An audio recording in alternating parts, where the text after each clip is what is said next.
Anyone stab at what the hell's going on? What are you doing in this monster menagerie? To the zoo! Wow! Surviving a massacre, apparently. We're still trying to track down the architect who knows the secret way to perhaps get back into the castle so that we can recover the crown. That's who we're looking for. And if I remember correctly, there are two possibilities for where he might be located. To the far south, there is sort of an underground lair for some of the creatures. And there's also a building to the southwest, which is sort of like the offices of the menagerie, where he might also be holding up, I believe. But there was quite a list of potentially worrisome animals that might have escaped or otherwise be somewhat upsettled by the purple magic deadly rain that's been falling since the Queen was crowned. And you did take a magic purple rain. It should be the prince who cast it, wouldn't it? Ooh. You'd rest up in the gift shop of the zoo. Short rest. Took a short rest. Short rest, yep. Mm-hmm. So, Heroes of the Five Winds, what would you like to do?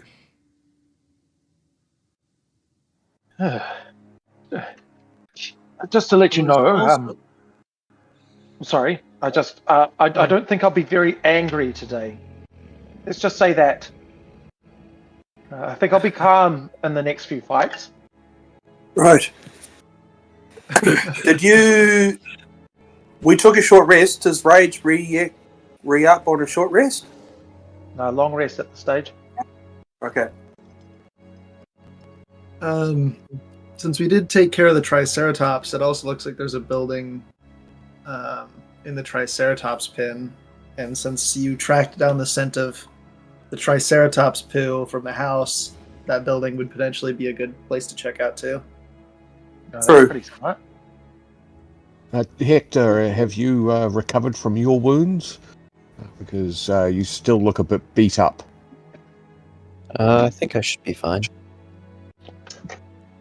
Just on the roll 20, you're still at about half health on the thing there, so you might just want to adjust that back if you have regained your hit dice.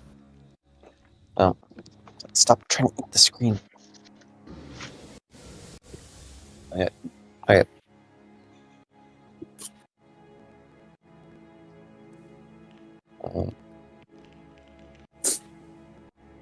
we go. That looks better. Saldonius Suthis is going to bid you farewell, even before your short rest, as he's going to go find his family, as he was locked in the shark cage. But he did advise you, as whoever it was said it, the two locations. There's a building to the southwest of the lake. Southwest, yep, and just to the south of that are some underground feeding chambers, apparently. So you have options.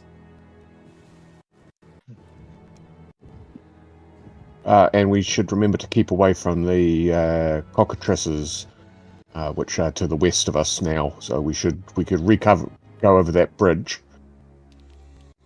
but not go past the cockatrices in case their steely gaze falls upon us.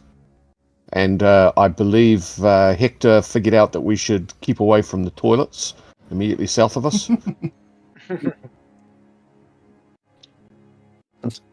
Yeah, Yes, before we came, so I didn't realize it was occupied. We could go around the outside of the enclosure to the east, potentially. That might be another option, but I suppose if we were to go back across that bridge and behind it, at least we've covered over that ground, so we're unlikely to run into other beasts that might have escaped from the menagerie. So well, it's been an hour. We've been hanging out in this office, so who knows where they'd be. Good point. Yeah. but we know that there are at least cockatrices, possibly griffins, because we were also trying to find one for the menagerie. But I forget which other types of creatures might be found. I think there was some sort of large serpents in that feeding area. Well, if there were any other carnivorous animals in this pin, the body of the alligator and the triceratops might have attracted them to our previous location. Okay. So you say go eastwards and that way, because I'd rather not go past the cockatrices and be subject to. I think they're quite petrifying. Well, let's just duck out and have a quick look at where we were. We could always just turn our backs to them.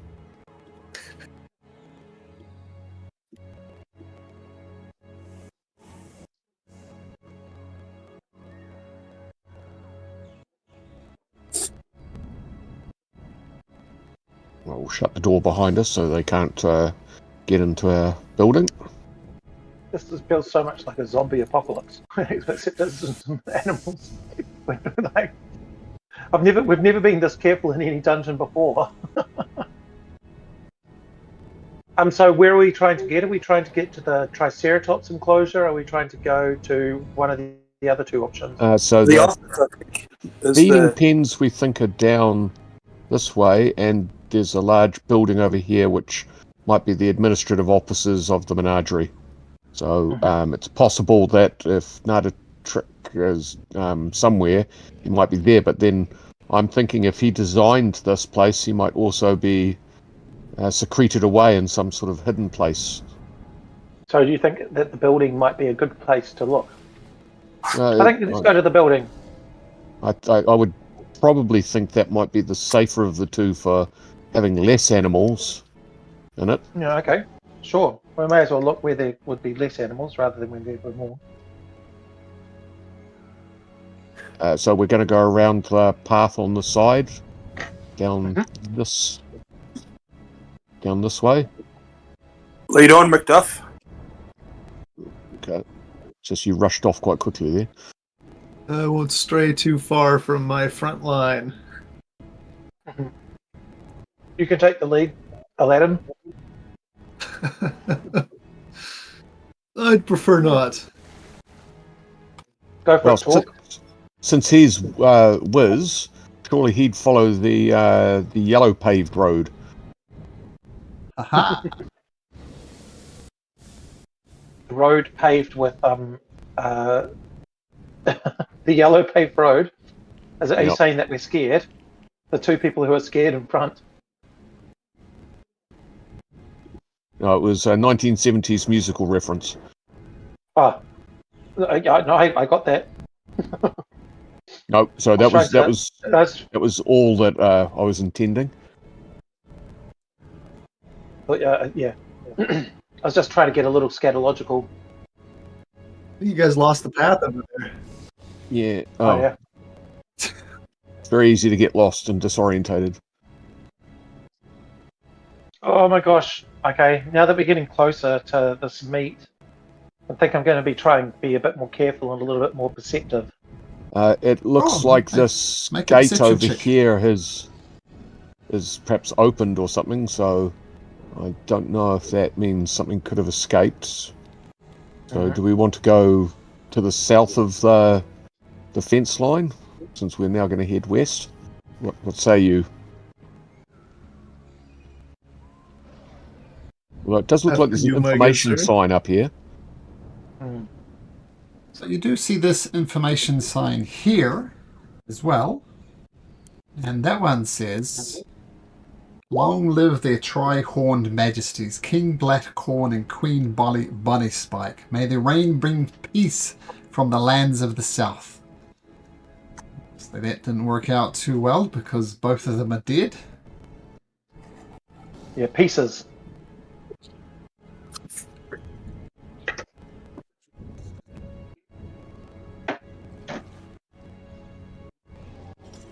And this one just north of that, is that talking about the alligator or crocodilian that was... Same size as sign as the one that was on the north. Meet the largest crocodile that ever lived. The terror of the Elden Swamps. Old Gnarly the Ever Hungry. And sorry, somebody was making a perception check, being extra perceptive. Who was that? Me. Okay, make me a perception check. At disadvantage because of my disease. Okay. Did that come through? There it comes.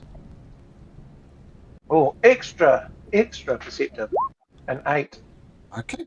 Noted. This I was think it's raining, guys. this was plainly King Blackhorn's pen, judging by the tri-horned, whatever call them, tri-horned majesties. And the gates had been broken, so presumably King Blackhorn broke out, and this was what I think it was Pastor Timothy discovered as he come charging out of here. Very upset. There does seem to be, it looks like some sort of entrance or doorway down here. I'm wondering if that's how the keepers would get in and feed these beasts. Okay.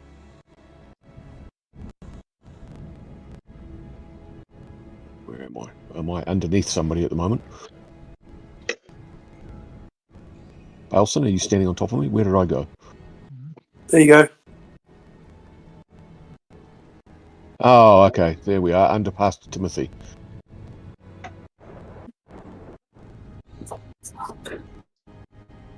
Well, it looks like there's another sign out over here, so I think perhaps we head for that, and I can see some sort of creature down this way. Oh, yeah. I take it, does this look like some sort of pit falling away down this way? Falling away. Yeah, there's this one you'd have to basically stand right next to it to see what's inside. And this... Well, we'll go over to the sign. I think I will head that way.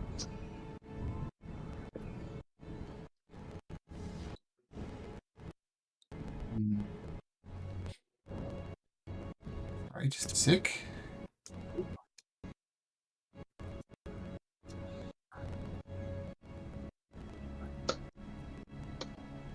So the light settings are slightly odd on this one.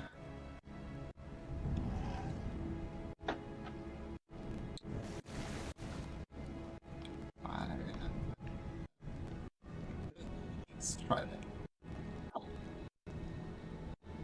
that. So this is a cage. Yeah, there we go. Yep. Bars in front of us.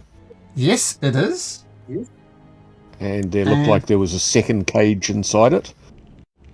Well, the cage appears to be empty, but you do notice there's a break in the cage right here.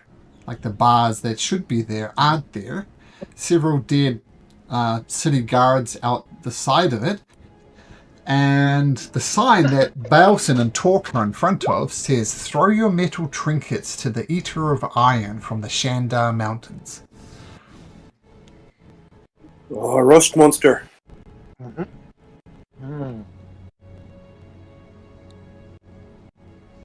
Enclosing that thing in iron bars was not the best decision. No. Well, it looks like perhaps the inner cage up here was perhaps wooden barred, perhaps, but it's managed to break out of that. Definitely iron barred. So there's not this wooden centerpiece area is not a cage within the cage. Oh, no, more like a raised platform for people to see it better. Yeah. Right, well, I can see also to the south of us there is another helpful, informative sign. Does somebody want to go and check that out? Oh, I do. See into the pit.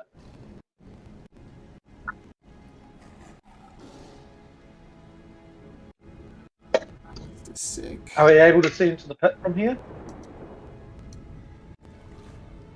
Yes.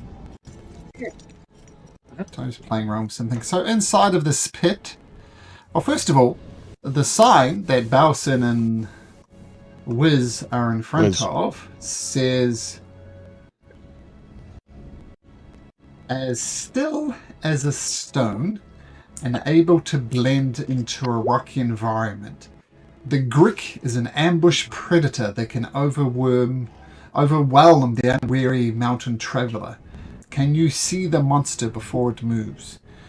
And with your average passive perception, even below average in some cases, you do see this rock-like monster standing very still. You get the impression that it was more of a gimmick than anything, like getting people, giving them it's not that hard to spot, and so people can say, oh well, that wasn't so hard to spot. A bit of an easy win. And you remember Sadia Suthis saying that there was a trapdoor below here, which led to a feeding tube. So if you could get into this cage, you could presumably go below as well. But we still think there might be some sort of administrative building up around here. Right. I'm going to move here. Are there any pieces of broken armor or weaponry on the ground amongst these dead soldiers, or are they denuded of any metal? The metal's pretty much rusted to the point of uselessness.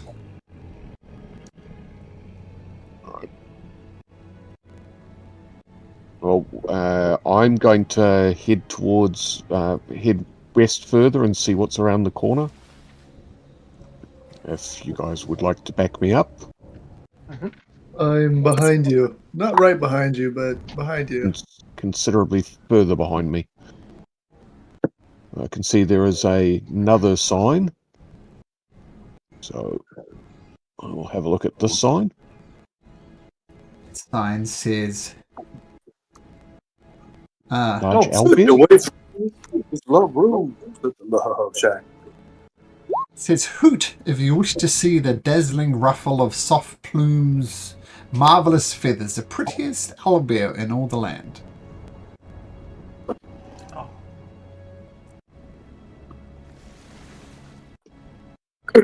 Not hooting. Definitely not hooting.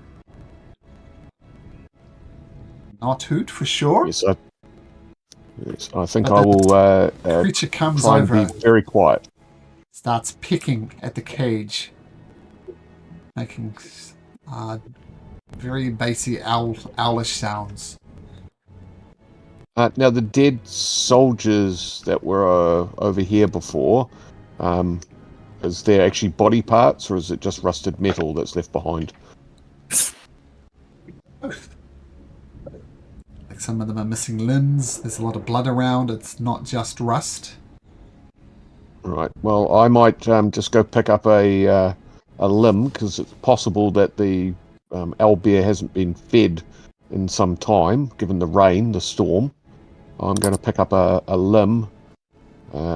Since I don't see any "don't feed the animal" signs, I'm going to toss that at the bars, or try and get that through the bars, if that's possible. Just Sure. Make an animal handling check.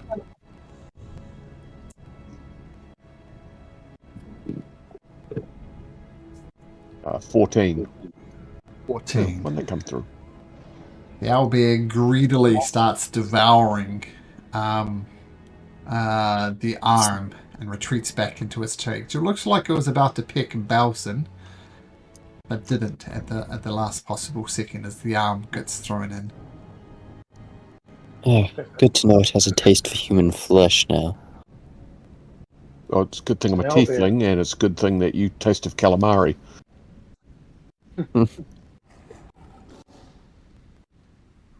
There looks to be some sort of scorpion-like Scorpion. creature to the south.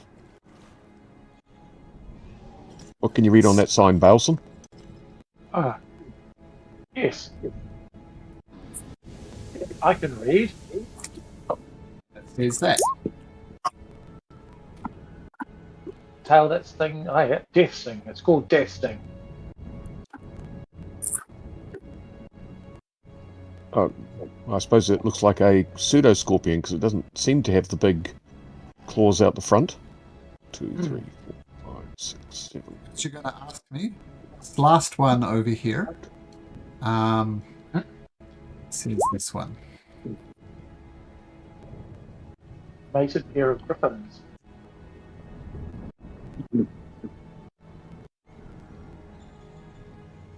It's like if there's any easy way in or out and out of these pits. You could easily jump into this one or this one. Not so much in this one because there's like a chicken wire on top of the cage, presumably to stop the flying creatures from coming out. But you could jump into any one of these pits, no problem. How about Why getting don't we back go out? through? Why don't we go through the Triceratops pit? Because you said you saw that thing at the back, the Triceratops pit. Like that's the least dangerous. We can just check. Well, potentially, Swoop but right to left. is there a... I thought there was some sort of building just up here to the north of us now. Just around behind the owlbear enclosure. Behind the rustbusters. Yeah. Okay. We'll have a quick scooch around.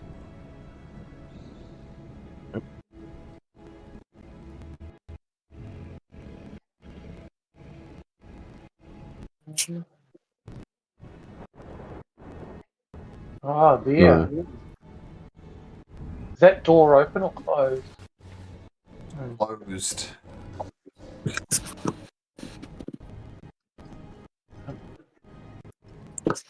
Shall we try and open it? You try and open it and it's locked. Oh, did he not give us the key? Okay. All right. Well, I'll definitely try a lock pick if you want me to. Who's out there? That takes. Oh. It's the Five Winds. You seem to have an animal issue. What's happening? Who's this? My name is Zerator Greentree. I'm one of the zookeepers here. Yeah, zookeeper. Yep.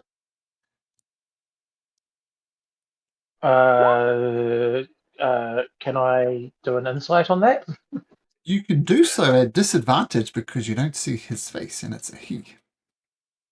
It's disadvantage anyway for me because I am diseased. You've got no idea. I've got no idea. He sounds trustworthy. Listen, what's wrong? Are you stuck in there? Sorry, just a sec.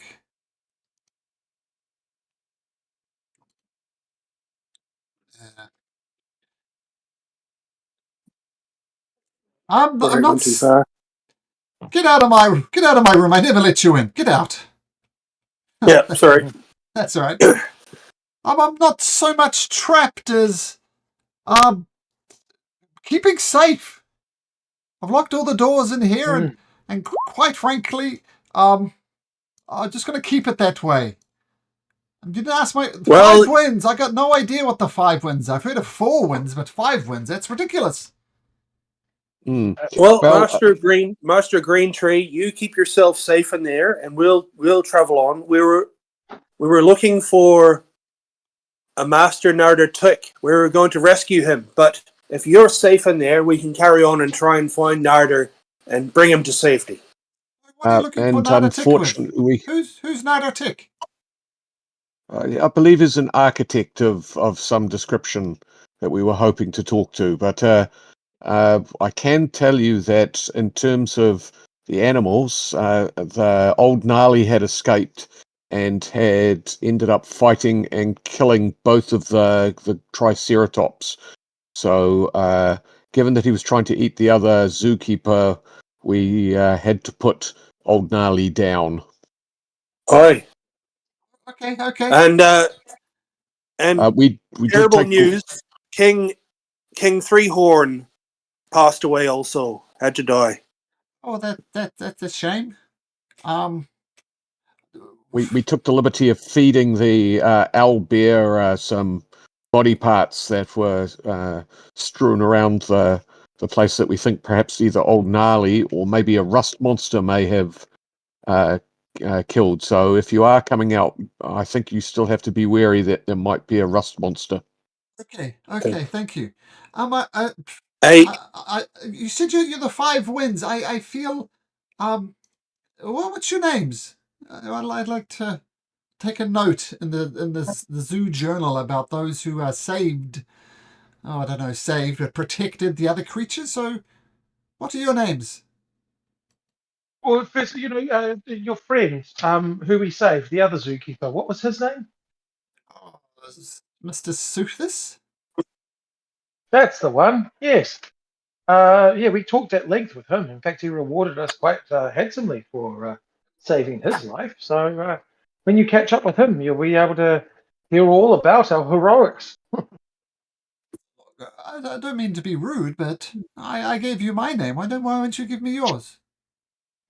Oh no, I'm Belson. Elson? And I'm Torquemada, formerly of the King's Guard. Formerly, so you were the ones who didn't take the knee. I left the Guard a long time ago after being injured in an attempt to save Prince Krasner with Lord Sidemonda. Oh, I understand. Okay, and who else is there? I hear other voices.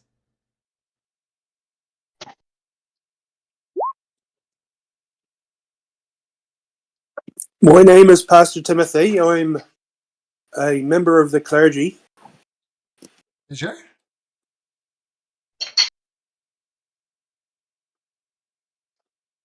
I'm gonna stay quiet. This guy's asking too many questions. Mm-hmm. I will also remain quiet. I do not need the praises of saving some little petting zoo. Okay, well, Yeah, I respect your right for privacy, but who is it? Bowson, Torque, and Pastor Timothy.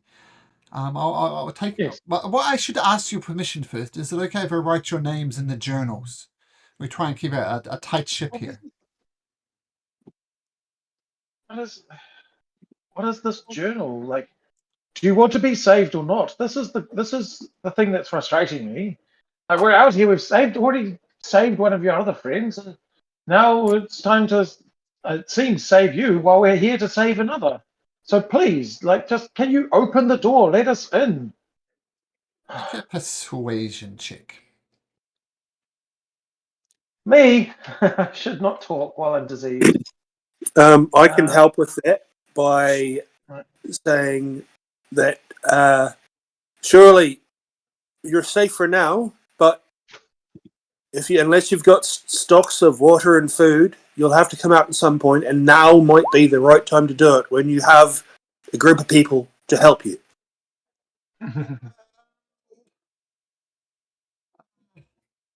I don't think that's going to help. Well, I mean, I'll tell you what. I'm giving this I'm. because I've got proficiency in persuasion. I know, Look, but then that's just a straight roll for me. So then it's a 5. It's a 5 or a 12 anyway. Look, I want to trust you, but I'm finding it difficult. I tell you what I'll do. I've got a potion. You and me both. I've got a potion here that I think will be useful. It's called a potion of Misty Step. And you hear some doors rattling behind him and then closing once again. And I said, look, you're probably going to think this is a trap, but the rust monster is long gone. But I've placed a potion of Misty Step in his cage. Once again, I know I'm 100% safe in here, and I feel 95% safe to come out. So I'm going to stick with my 100% until I'm 100% sure. But as an act of good faith, I'll place a potion of Misty Step in the rust monster enclosure, which there is. No rust monster. You might have noticed the bars have gone. Who knows where that creature is? I told Soothis not to put a rust monster into an iron cage, but he said, oh, it'll take him months. The rain has put it on turbocharge. I noticed there is another cage over here, which seems to have many different things in, so I was just going to go and look at the signage for that, find out if there is something else at large. That's what the sign says. Guess the mimic, spot the monster before it eats the rabbit. That doesn't look like a rabbit. Torque and Now, Whiz. You make me speak of the perception checks. rust monsters. You speak of the rust monsters cage. I was looking at that cage, and you're right. It should not have had iron bars, but it was very poorly designed. The eaves weren't up to city code. Would you know what the city code for the minimum amount of eaves on a cage would be in this city? I don't rightly know. The cages were here when I started working here. And Wiz and Baleson, you failed to spot the mimic. Oh, okay. Guys, there might be a mimic on the loose. I don't see it in the cage. I'm gonna be careful where we wander into.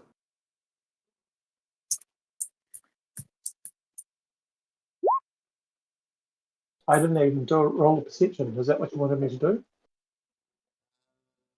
Two people are looking. I think I don't it's see it. Oh, you don't see it anyway. I got a 17, but my scores are not coming through again. I don't know why that is. I'm going to reload the Roll20. Maybe look at your extension, your Beyond 20 Chrome extension. That's probably where the problem is. You do spot it. Who was that? Bowser? No, Torque. Talk. Torque. Yeah, Torque. Yeah, it's the watering trough. This thing here. Yeah. You see it moving ever so slightly. Keep in mind, not all mimics are chests. Some of them can be anything, as long as it's an object. And an interesting twist. Good thing it wasn't the sign, because that was what I was worried about. Dead bodies are objects too. So a mimic could take on a form of a dead body, but you're pretty sure it's this water trough here. In fact, there's the art of a mimic that looks like a water trough. There we go. Right, so I'm just going to stay here if it's all the same to you. But as I said, I've listed a potion of Misty Step in the empty cage of the rust monster. Can you tell us, the Suthis told us that there were feeding chambers underneath the enclosures to the south. Should we be of concerned? Do they have internal doors? So I assume that's how you feed those, feed the griffins and the scorpion. There is yes, there is indeed feeding cages underneath the enclosures. And the scorpion, the one that's called Bloodfang, is it a poisonous Death one? I see what you're doing. Death Sting. Yes, your friend's you right. right. Death Sting. Yes, Death Sting. Okay. Yeah. Yes, poisonous. I'd fear his claws more than anything, though. Not that long ago, someone lost a finger to Death Sting.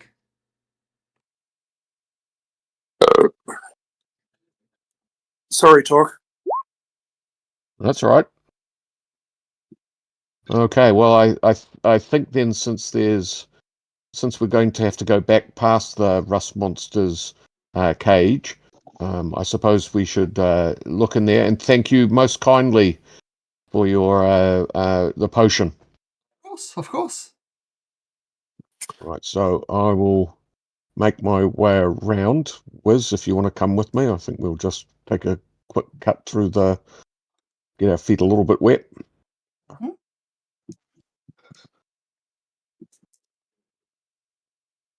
Now, just where we are here, it looks like there's no bars as well. Is that the case? Yep. And can we see the potion from here? I'm assuming somewhere around about here. Yep. So I think You might not be able to walk in there due to the dynamic lighting, but if you want to walk in, there is a potion. It looks... Oh, yeah. Yeah. So, it looked like it was a wall, that there was no bars there. Yeah. So, I'm going to use Yep. Mage Hand to grab it, if possible. Yeah. Sure. Yeah. Easy enough. Primo. Yeah. And then to bring it back. and since you're the most magically inclined, perhaps you could perceive whether you think this has the indications of a potion such as Misty Step. Arcana check on it. If Not you one like, for Wiz. magic myself. Sorry, what was that? Do an Arcana check to see if this is indeed you suspect it's a Misty Step potion.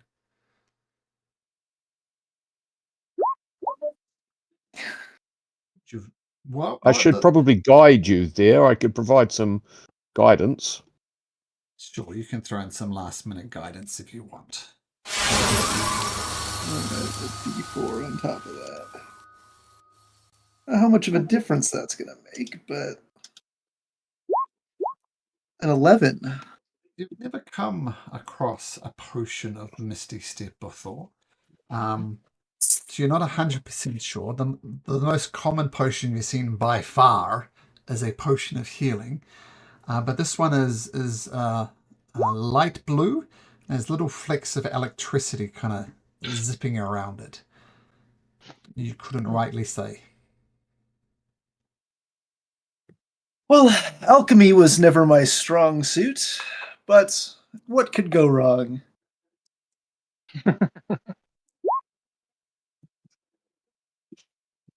Well, I tend to agree with Bailson. Perhaps we should go in through the Triceratops page, since it's already broken and open and empty, because I think there was a door in the southeast corner of some sort of entryway. There's got to be another entrance, because there's no way they just hop in these pens with the animals to get down to the feeding chambers. Precisely.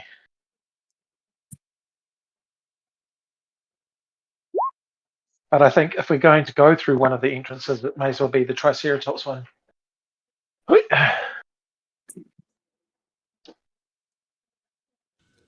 smell is once again pretty much what Pastor Timothy remembers.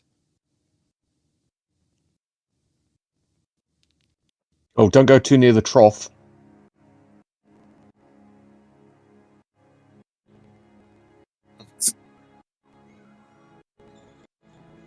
Yes, down here I think there's evidence of some perhaps back entrance to the enclosure.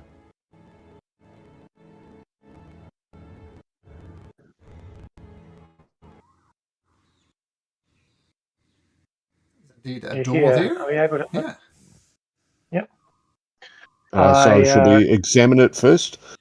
I opened it. Oh, okay. Yeah. Look Look at all these hay bales.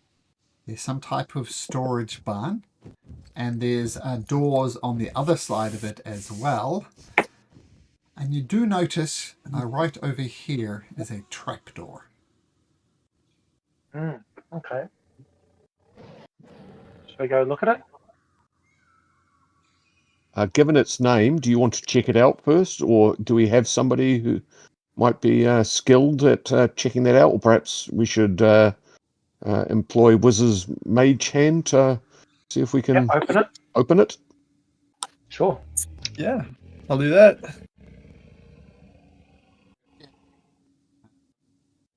You mage hand it open, and it just opens like you'd expect. Nothing untowards happens. It just opens. What's down so there? I'll peer down, dark vision and all, to see what I can perceive, if anything. There is a staircase heading down.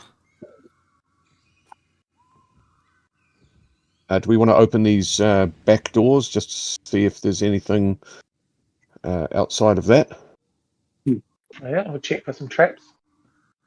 Oh, okay.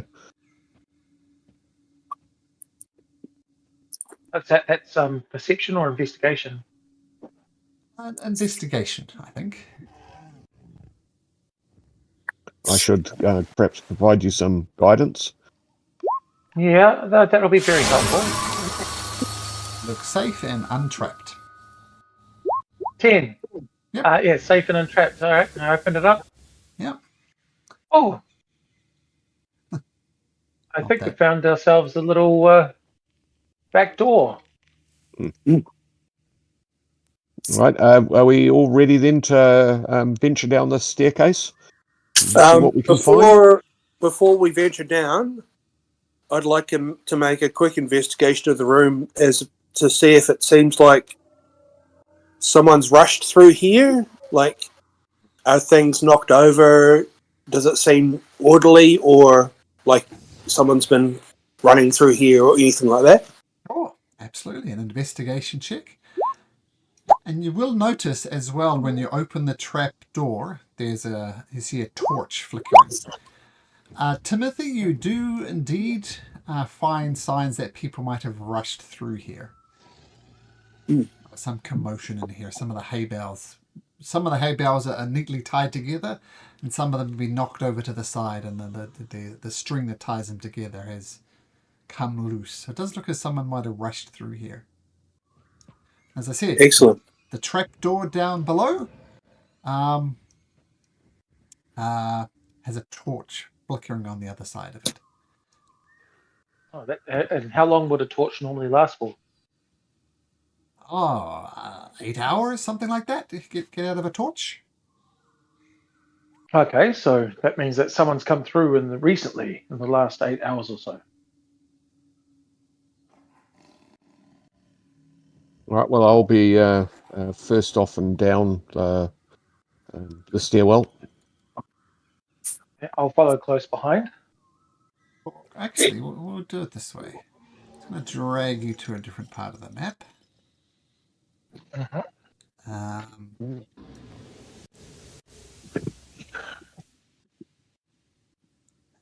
give me a second. It's a little laggy. Actually, let's do something a bit different. I'm going to turn off dynamic lighting. Boom. Yep. Okay. So what you all see as you descend down these stairs is a bunch of rough and tumble looking people, and one gentleman says, Belson, we've been looking for you. Come on in. I've been looking for you too. These are my friends, by the way. Any friend of Belson is a friend of ours. Yes. Thank goodness, guys. It's safe. It's safe. Well, come inside and close the door. We don't want other people knowing about this secret place we've found. There are a few places safe in the kingdom at the moment, but we think we've found one of them. So please. Where are the others? Is everyone here? Whispering Winds and the other one, they headed off to Harveston, I believe. I'm here. Fantastic. Gren is here.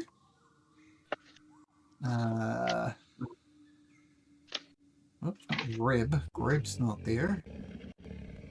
But Gren is. Gren, the strong silent type, gives you a nod.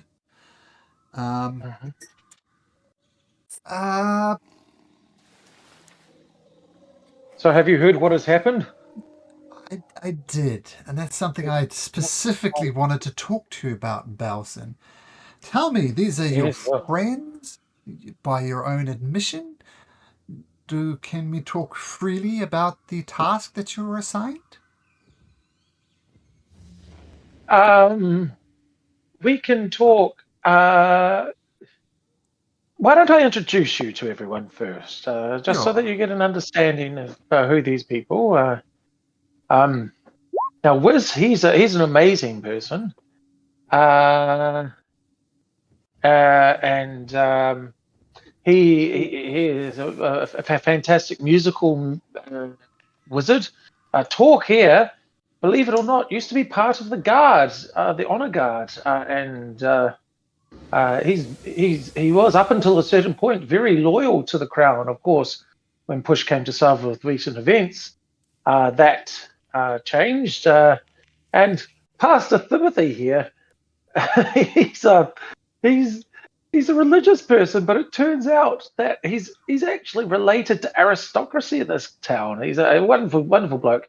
Hector here, well, he's got a few surprises hidden up his sleeves, and yes, and so these are my friends, the ones that I've been traveling with. Interesting. Interesting. Hmm. Well, I've not heard of many of you, but I have heard of you, Torque. You're the one responsible for the prince's death? Have I got that right? Certainly, I was involved in the attempt to rescue the prince. I wouldn't say I was responsible. Let's say I was unsuccessful in my mission, along with Simonda, to recover the. We did recover the queen, but we did not succeed in the sense that we lost the prince. And it is a matter of great shame for me. Well, I think we're arguing about semantics here. You did not succeed. I say you failed, and failure tends to have some responsibility associated with it, does it not? Well, what I can tell you is that I was struck down during the rescue attempt along with Prince Krasner, and have spent much of the intervening years recovering in the House of Life. Well, I'm And pleased it is to only see you're recently. on the mend. You get the impression he's just taking digs at you for fun, just to try and gauge. Now, your reaction. Taris, what does it profit you to have a go at my friend here, Tor? Well, What? look, I am many things. I'm nothing else a reader of people. And if your friend Torque has not thick enough skin to take some gentle jibes, then perhaps he is not the person you think he was. Aye. And what are you Well, doing here, Taris. Pastor Timothy? I heard all the religious were slaughtered. Did you not stand with your brethren? Why weren't you slaughtered? You're an undercover agent I for the stood- Queen? Taris, fucking behave, man. We are here to help. And while you say you're a reader of people, you're giving away more of yourself with every one of these veiled insults than you're actually gaining information. So you trust these people around you, Pastor Timothy? You think they're good people?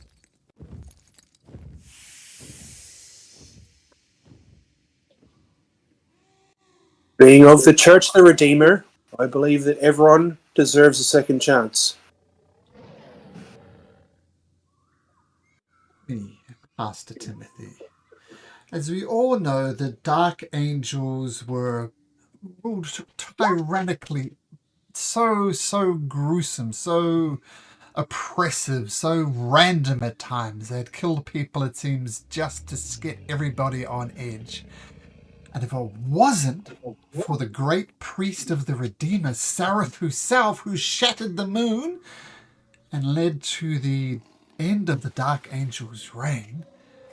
But of course, when Sareth dies, a theocracy came in, and theocracy was just as brutal as the Dark Angels. People were slaughtered for worshipping the wrong god. So what I worry, Pastor Timothy, is if this curse is ended, what's going to replace with a monarchy? Heaven forbid the Redeemer rules again. What a terrible time in history that was.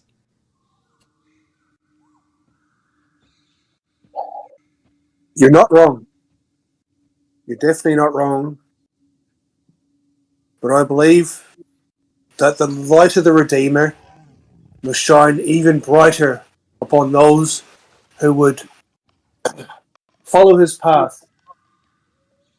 Perhaps not follow it all the way, but find new ways to forge a better future, redeemed in his better light. Tell me, Pastor What say you, Timothy. Tareth? Will you join us in the grand project of redeeming all of us for all of our past sins? That sounds like theocracy talk to me.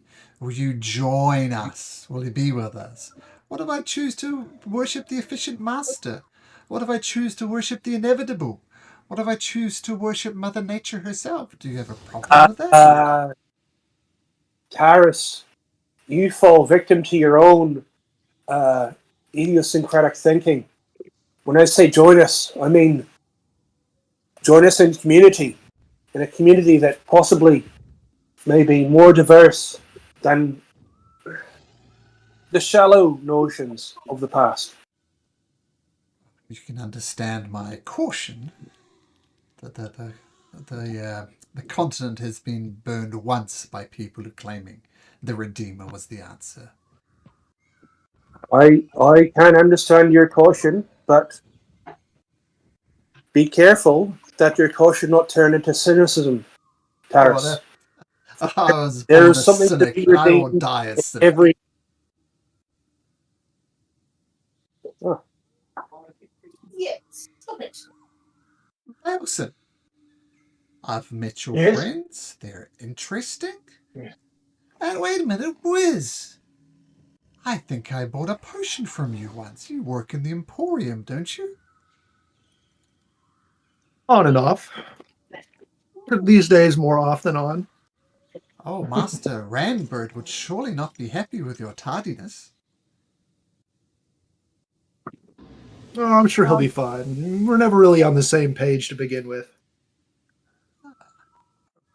So you're an unreliable type. Turn up for work when you can. Belson, you choose to hang out with unreliable types? In fact, I'd hazard to say that quite the opposite. These people have stood up for me and defended me as we have defended them, and I feel like we might have common cause with these people. I know that you are no fan of, let's just say it's rule for rule's sake, and I feel that these people, myself included, want to make great change. A great change that would help support the common man. So yes, yes, I do trust them. I do find them reliable. So you don't mind us talking openly about the misunderstanding, the job that wasn't completed despite ample opportunity? I'm gonna cut in It here. seems. Sure, Wiz. Yep. I'm gonna say, you speak a lot of our mistakes, but surely you are not perfect yourself. Oh, of course not. I made more mistakes. I was making mistakes before you were born. So then, our mistakes, are they really that important? It is not our mistakes that define us, it's how we go about our future. We're trying to make a difference. We're trying to set things right. What is it that you are doing here? Firstly, keeping safe. And it's interesting that you say doing things right. So you want to do things the correct way, the moral way, and the way forward. Is that what I'm hearing from you is? The way forward that's right is not always the way that one would perceive to be moral. That's We're all doing our best. Well, very much a matter of semantics. Belson, Yes, as you say, a matter of semantics. I'm going to ask you a third time. Do you wish to reveal your secrets to your friends about the unfinished business? Show your true character? Do you trust them? And I'm going to interject here and say, Bailson need not reveal any secrets. Bailson's counsel is his own, and we trust him whether he has things that are here for him and not for us or not. I'm also going to pat Belson on the back and say, "It is your choice whether or not to tell us your secrets, but trust that I will still consider you a friend, regardless of what I hear." Okay. Well, I guess that I will. Terrace, if you want to share our. Look, bear this in mind. I did not know this until I had the full, when I had all the information that I had, and I figured it would be harmless in which to take on this contract. However, Harmless? well, no, not harmless to the person involved, but definitely harmless to the people who I cared about. So, and well, you see, like there's a degree of upheaval that the uncanny vagabonds agree with, and it was also quite lucrative. But I had a special task that I attempted to undertake, and I thought that I had it done. I really did. However, it seemed that I failed. Although technically speaking, I felt that we did do it. Um, uh, Listen, Pastor Timothy. Yes, my son. Uh, a certain father had a mishap, and that was by my hand.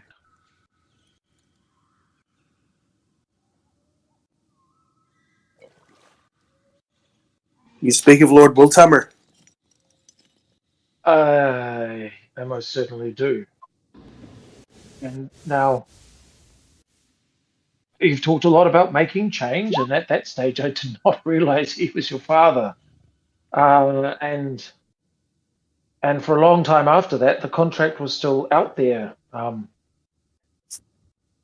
And I can honestly say that after I found out that you were his kin, it weighed heavily on my heart.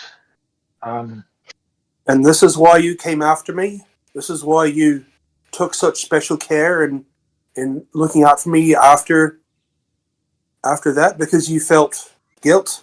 You felt responsibility for it? I think that is accurate. It's because in taking on that contract, I was totally unaware, and I figured I could do it on the side, and we'll be fine, and it would be a wonderful payday for me and my friends. And yes, yes, it was with shock that I found out that he was your father, and it was because had I known that before the contract was put in my face, I would never have taken it. I felt that you and so many of us were keen, or maybe not you talk, but keen to disrupt things in this town, and the oppressive nature of the ruling classes here. I thought that was an opportunity to make change, and so yes, I did feel guilty for grievously hurting my friend.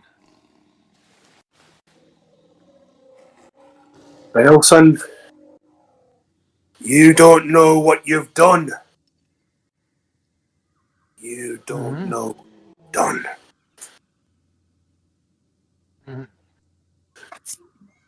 Yes, but Terrace did, and I think this is exactly what he wants, is for us to.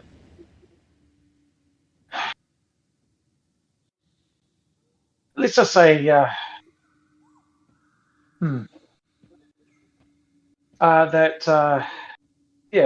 let's just say that maybe my faith in the people around me might have been misplaced.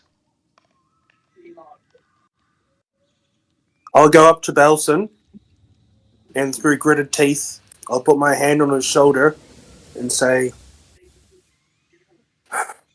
the light of the Redeemer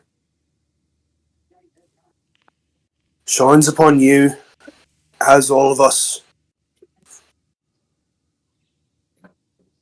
And I would be hypocrite in the highest degree if I could not forgive what you've done.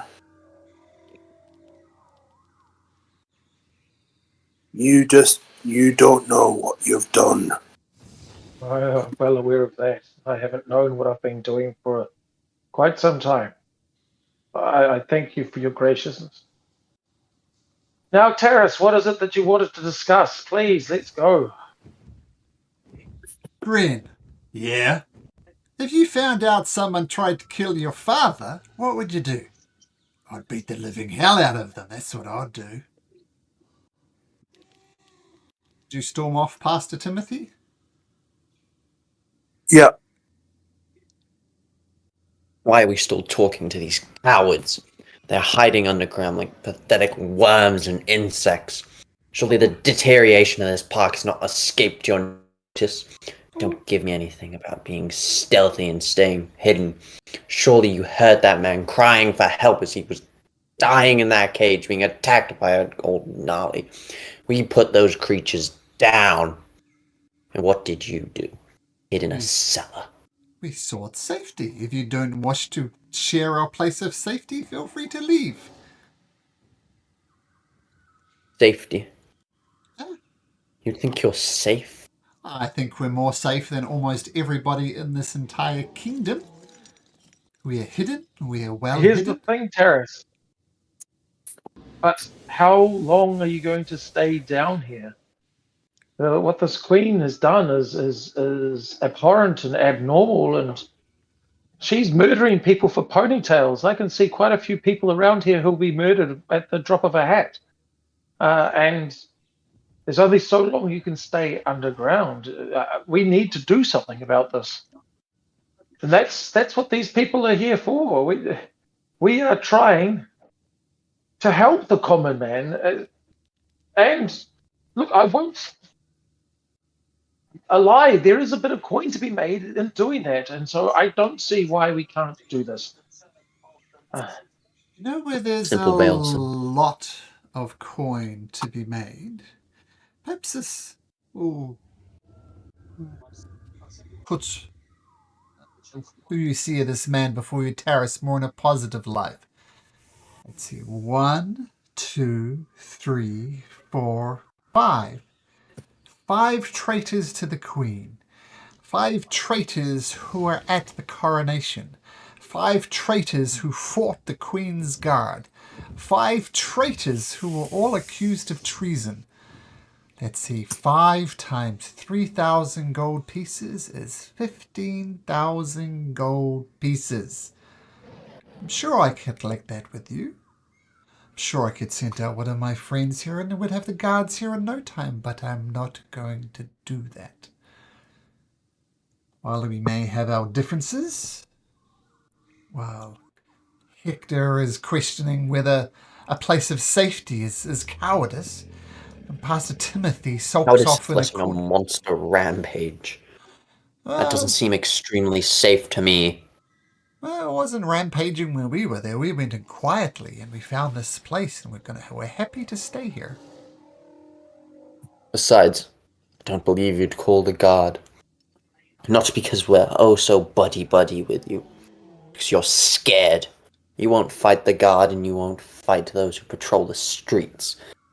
We were there when the worst of it and we came unscathed. Here you are hiding from rats just from the aftershocks of what we experienced. You don't understand.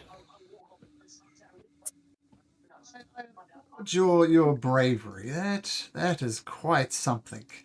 And you're right, perhaps we could have done more. I'll take your criticism on board. Can everybody please take me a point of exhaustion? Everybody, a point of exhaustion. You see, Not this again. you see, the uncanny vagabonds, they, as Terrace is talking in his monologues, he stops for a moment as if to catch his breath. Green stumbles a little bit. So you think whatever is causing this exhaustion, if it's magical, perhaps you suspect it kind of came out of nowhere. It appears to be affecting the vagabonds just as much as you are. Oh, excuse me, I lost my breath for a second. Bowson. You understand why I need to ask these questions, do you not? To be honest, I don't, because you could have taken my word for it. Have I not been loyal to you and everything that you've done? And I'm eternally grateful for you saving my life. And I feel like this is the group that can make the change. Now, please, we are trying to prevent further things going wrong in this community. So please, can you help us? Can you help us find Nada Tick? Can you help us? Certainly You know, can. just make the storm stop. I know where Nada Tick is, but you have to answer me one question, Bowson. Yes, go. Sure. Lord Will Tamer was at the coronation. You were at the coronation. Lord Will Tamer had the time to escape the chaos, climb out a window, and get to safety. You had ample opportunities to take this shot and get the vagabonds out of a very, very sticky situation. The person paying for all of this is getting more and more perturbed. You put us in a very difficult position. So my question to you, Bowson, why didn't you take the shot? And the honest answer is I couldn't get the shot. I was at the other side of the environment, and I almost died. We all did. I needed to do my personal safety. What use is fulfilling a contract if I was dead? I still wanted to do it. I had I had every intention of getting my way and weaseling my way close, but before anything could happen, the guards had turned to wolves, and there were people moving everywhere. We were under fire from all sorts.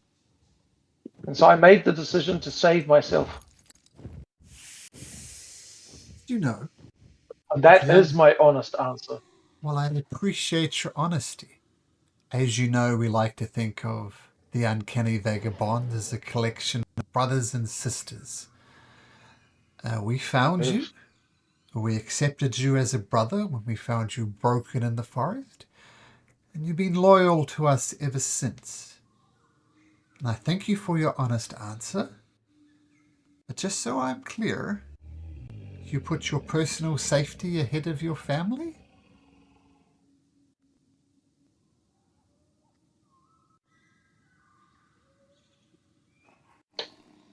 I'm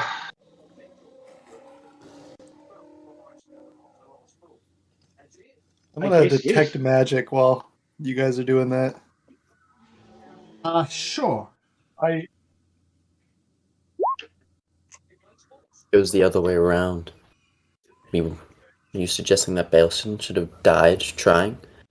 Suggesting that there was a price to be paid for his life, that he had a value, that he had to give back? Somebody who speaks of not liking theocracies, you seem to be one. I think you're a coward. You claim that it's money and there's political reasons you won't do it, but I think you're just scared that your image of dastardly, cunning thieves is being shattered.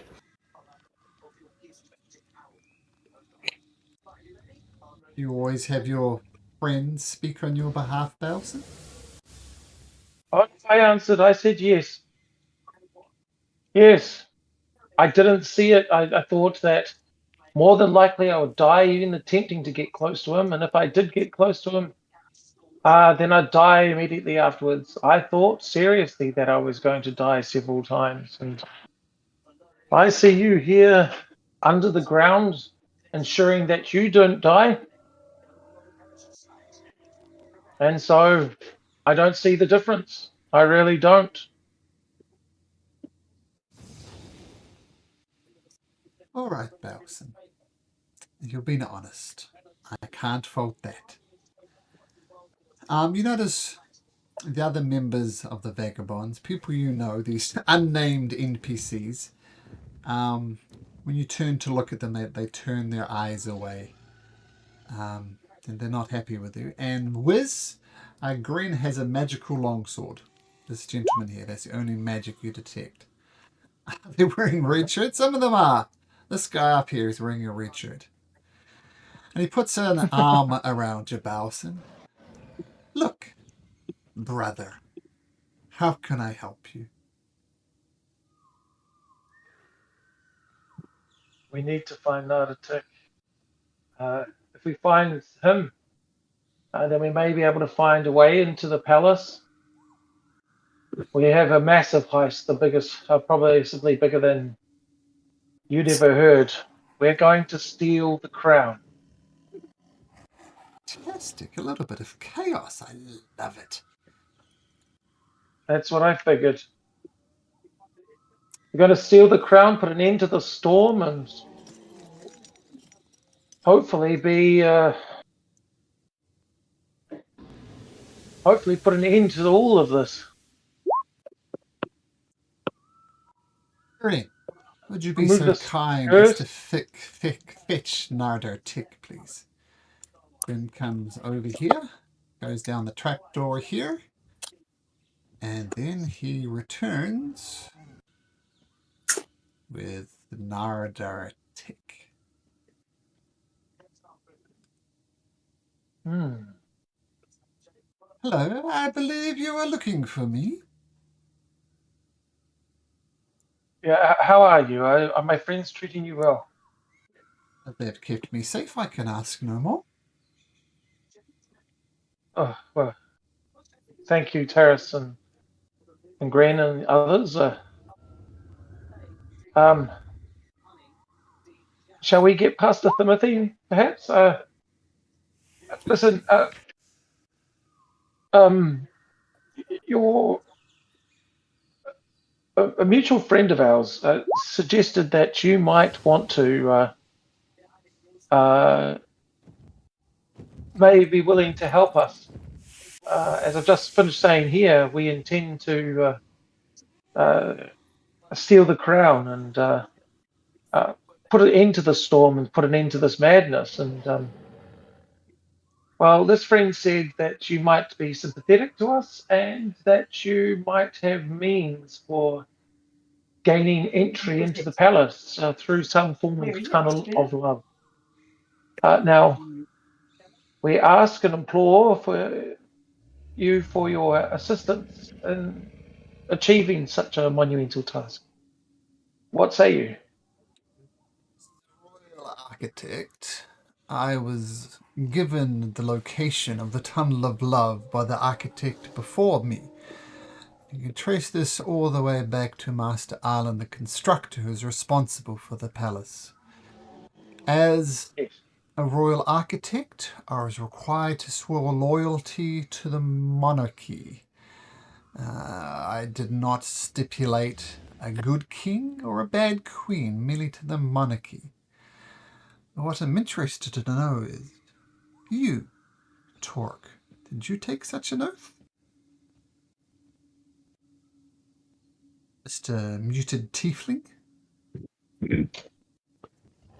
Indeed, I serve the kingdom, but I think the crown sits upon the wrong head, or that the crown itself has been cursed and has caused the kingdom to fall into such disarray. Did you not So take Lord Stein, Did you not take the knee and swore loyalty to Queen Waldron Azanai? You did, by the way. You'd have to be in his employ. yes, and to Prince Krasnar, and to Queen Laurentia. But the events that occurred before our very eyes during the coronation suggest that this was not a natural process. The monarchy, the line of the Azanars, something has gone amiss. There seems to be a return to evil in this kingdom. I heard your conversation with Belson and Terrace. A thing about semantics. Surely, if the king gives birth to a future heir, wouldn't your oath transfer to her as well? But It's here's the common thing. sense, the When we were royal line. when we were down in there, it seems like So I was, when I was sworn in, I was sworn the line was from the king to Prince Krasna and the first queen. Since then, Queen Laurentia has arrived, and the Princess Athena has been born. And in this intervening time, I myself have been out of circulation and recovering from our attempt to return Laurentia back to King Waldron. So sadly, when you say semantics and the notion of a good monarchy, an efficient leader, what I saw on that crowning day was not the mark of the efficient leader. Sounds like a persuasion check to me. Mm-hmm.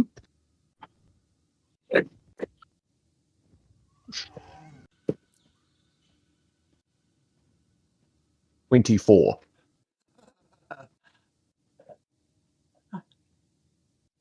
I'm not unsympathetic to the position that the princess, now queen, has put you in. I too feel that I swore an allegiance to the kingdom, not so much to the monarchy. So I'll tell you the location of the Tunnel of Love. If you go up into the High District, you'll find a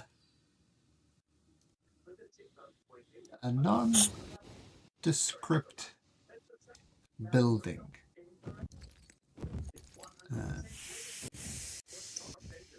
Wait, Master Tech, before you reveal too much else, I must say that there are people in this room who would not use that information for good. Staring straight at Terrace. You wouldn't catch me dead trying to infiltrate the Queen. All loyal vagabonds, come with me. And he moves to the far side of the chamber. And as he looks back, he said, I did say all loyal vagabonds, staring at Belson.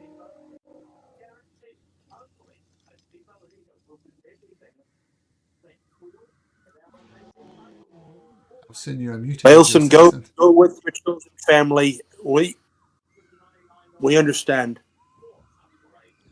Belson, you are muted.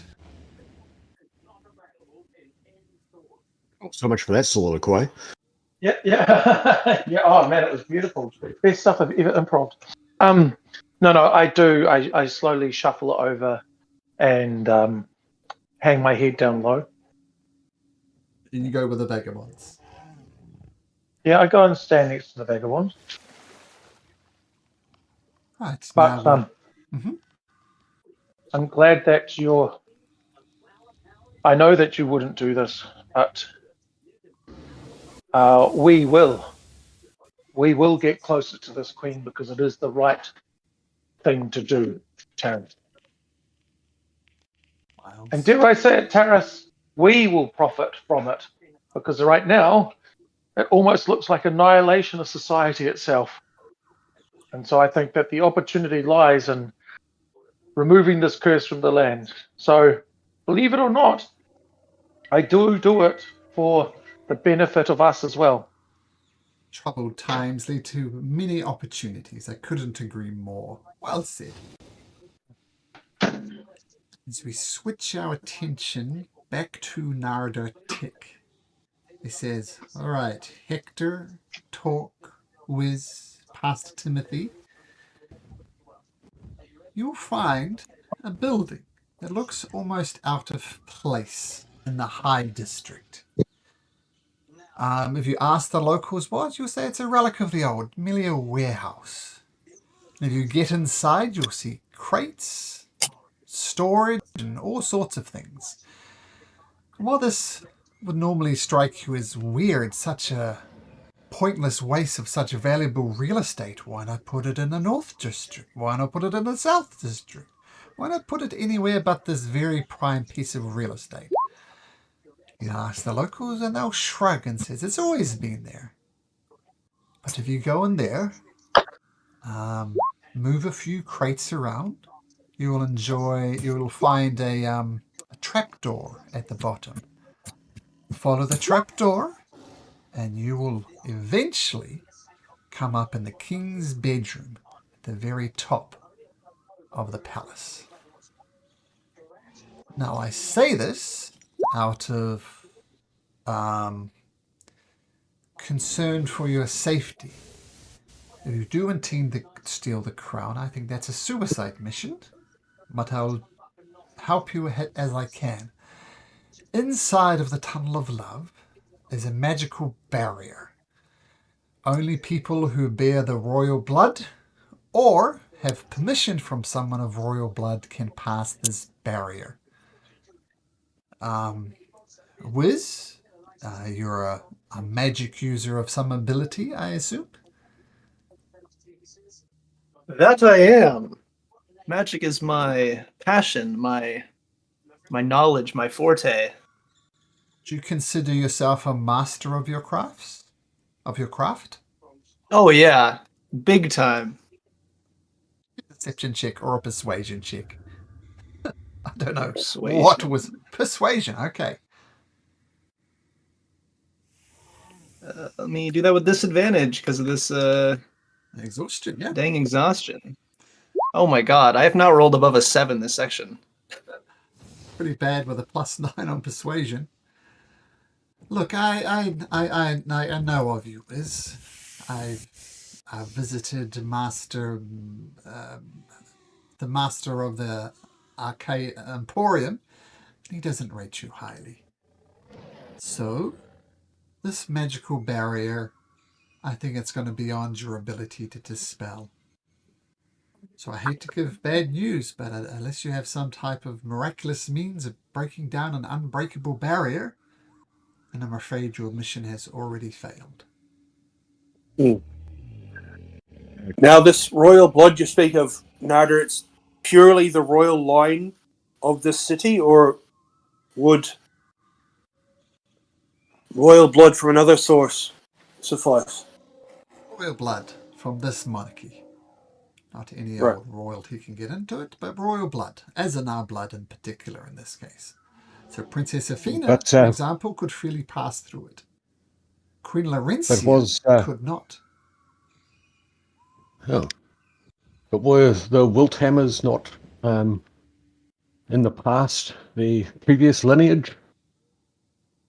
Oh, let's just say the architects change it from time to time.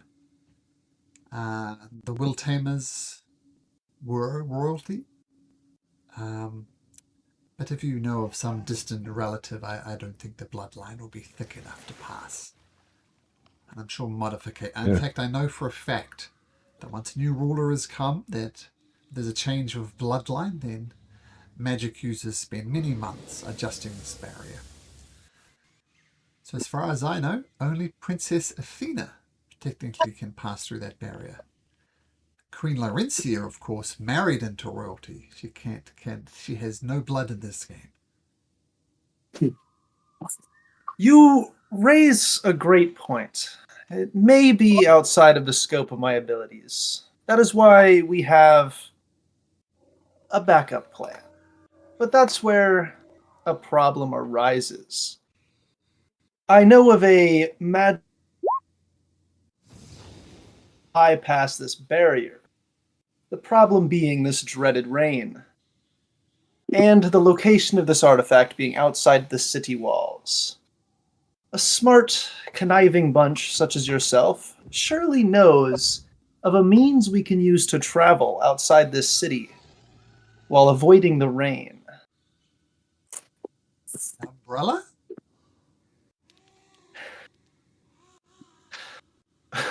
Surely, you know of more than that. The wind would not allow us measly umbrella to protect us from this rain. Wrong Parker, perhaps?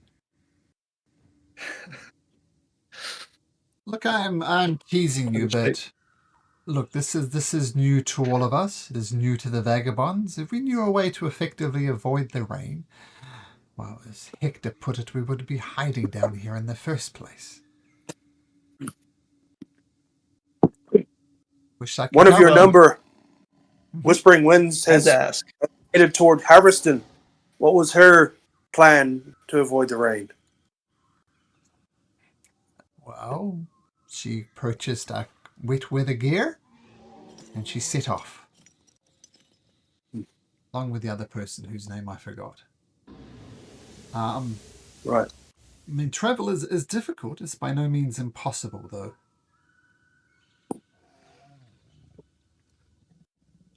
Morrigan and Whispering Winds headed off to Harveston. From what I understand, people are trying to get to Odenbeer and trying to flee Odenbeer all at the same time. Some people see it as a place of safety. Some farmers from the plains are coming in because it's not safe. But it's like frying pan and fire situation, right? So I understand your concerns, Wiz. But if you're the brave adventurers you claim to be, well, you're just going to have to give it a go, aren't you?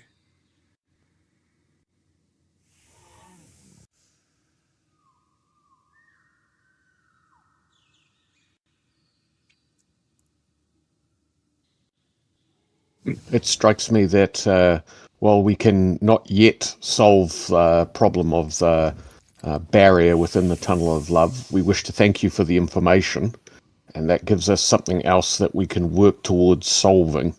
And perhaps with greater experience, we might be able to overcome that barrier. We still have avenues to explore Five Winds, things to achieve before we get to the castle in any case. So perhaps in doing those things, we might gain the necessary experience to be able to bypass that magical barrier. Aye. Many rivers to cross. And let it be clear, says Terrace, while I learnt a lot from our conversations, I am not unsympathetic to your cause. Quite frankly, the Queen gets in the way of business, if nothing else. Please consider this my formal offer. If you are down on your luck, if you have nowhere else to go, feel free to come visit us. We will make you welcome. We have food down here. Granted, it was initially designed for the animals, but with a few spices and boiling, I'm sure it would be edible. I know food is scarce. So what's that phrase? My castle, your castle. I forget the Latin, but yes. Feel free to come So here. can I roll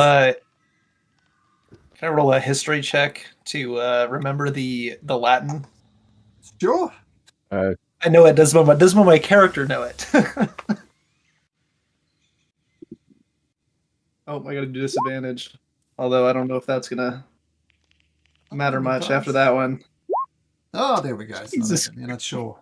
Malcolm can't remember. My rolls. Who wants to tell me what the Mikasa Latin... Sukasa, isn't that Spanish? Mikasa Sukasa. Is it It'll be Spanish? me, Villa. I think that's Spanish, yeah? Mikasa Yeah. Sukasa. I got it Casa wrong. is house, house. your house. Villa is castle. Okay. There we go. I've got the language wrong.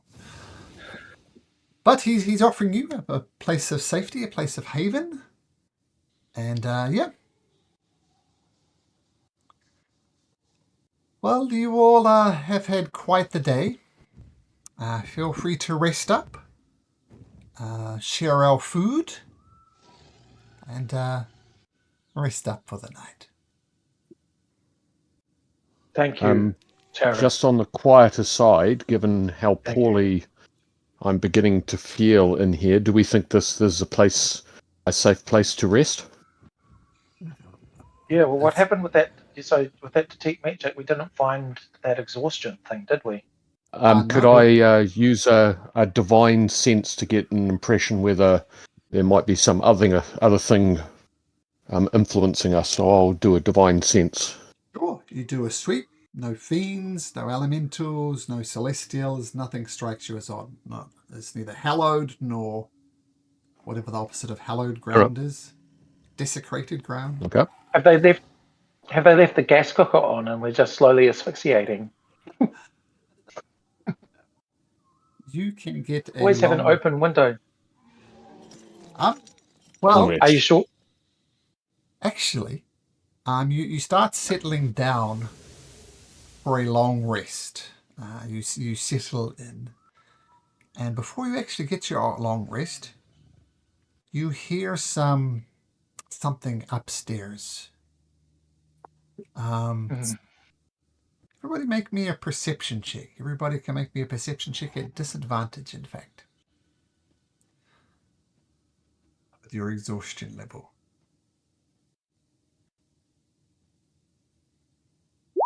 Yes. Ooh. 10 for Pat, okay. Who are we missing? Out of 9 rolls, my highest roll's been a 9. Ah. Was that a disadvantage past the thumb? Yes, it was. Was it? Well, all of you. Sorry, I just rolled twice. All of I just you. did it twice. Oh, there we go. 17. Yeah, still pretty good.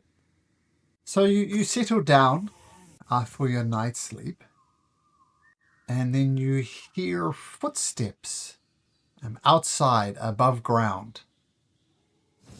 And Pastor Timothy, you, with your excellent roll, there are 4 creatures, and you recognize the low growling sound of the Werehound Hell Knights. There's 4 of those fire-breathing creatures up above. Right. I'll disseminate that information very quietly amongst the group. Shh, they're above us. Those werehounds.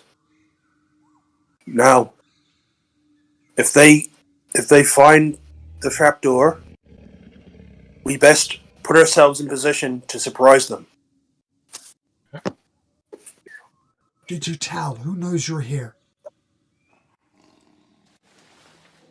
Who did you speak to? The zookeeper. The zookeeper? Anybody else? But we didn't say we were coming to. There were 2 zookeepers, one that was holed up next to behind the owlbears, and Suthus. The other keeper called himself Greentree. Aye. Mhm. Greentree and Suthus, the 2 that you left up there to die. But Greentree gave us a potion, but we couldn't tell whether it was an actual potion. Perhaps there's some sort of magic on that. When you cast Detect Magic, the potion is definitely magical. So Yeah, poisons aren't and magical, yeah. so you're pretty sure it's not poison. Look, Yeah. I know who this Suthus is. I've done business with them. I've made arrangements for exotic animals to be sold. Never met anybody here called Greentree.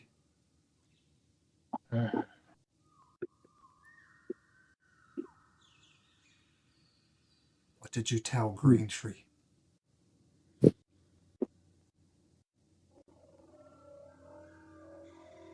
All right, so I did declare my name to him in order to curry his favour.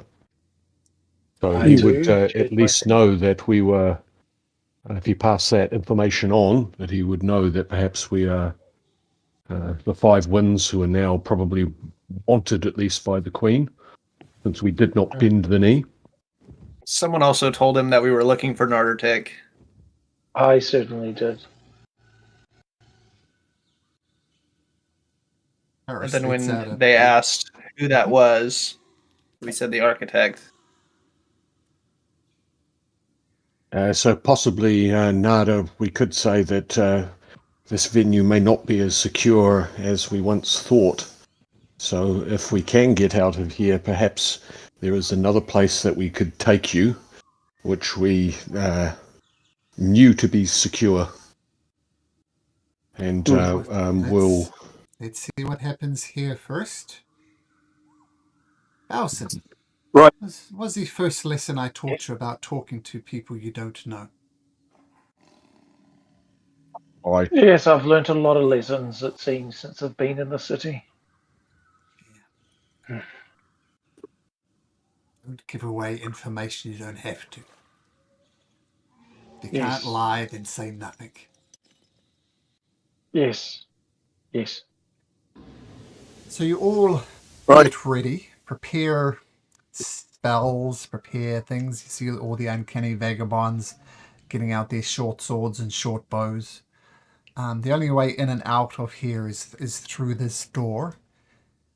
And you hear upstairs, now that Pastor Timothy has pointed it out, yeah, come out, wherever you are. The sound of their fire breath. And everybody in there is so quiet. While you hear them say, come out, wherever you are. And then their voices get further and further away. They apparently did not discover the trapdoor. And a vagabond... It may be Liz? It may be on the riskier end, but we could always attempt to leave through one of the feeding holes with one of the less than dangerous animals and then surprise them. I above. think that we just leave them be. The less violence that takes place here, the better. Agreed. They didn't... Well, Bales and find I us. agree with you in that. But those, if we leave them to leave here, you know who's going to pay the price. The people of the city. We have an opportunity to strike a blow against them. Yes. We have the numbers, and we have the element of a surprise. We could also lead them into a trap. Aye. We could find the rust monsters and lead them to the rust monsters. We're wearing plate mail.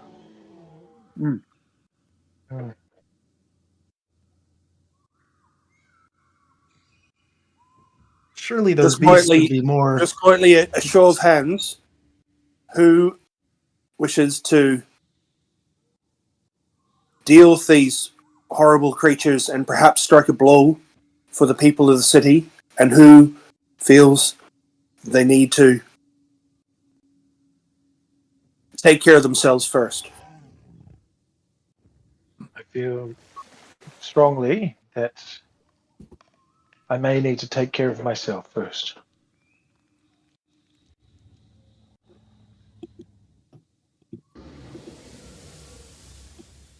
I'm always looking for a way to make my name heard, so Wiz would definitely go with the trying to do something rather than wait. Well, we risk them returning in greater numbers in the morning as well. And I'm surprised, given that they are dog-like creatures, that they did not perhaps scent us. Perhaps it is thankful to the Triceratops that their flagrant excrement has masked our scent. Hard to smell anything when your breath smells of fire as well. Harris says, look, this is the safest place in the city that we know of. Maybe we kill them, maybe we get lucky, maybe one gets away. One gets away, then the place of safety is gone. I strongly discourage you to go after the Warehound Knights. When they came here, they were close, they didn't find it, and is left. If you're willing to risk a place of sanctuary in the city where there's very few places that are safe, then that would be tactically naive. We promised to put some of the hay bales, spread the hay across the trapdoor to obscure it further on our way out. By the sounds of it, we probably won't be any hay left.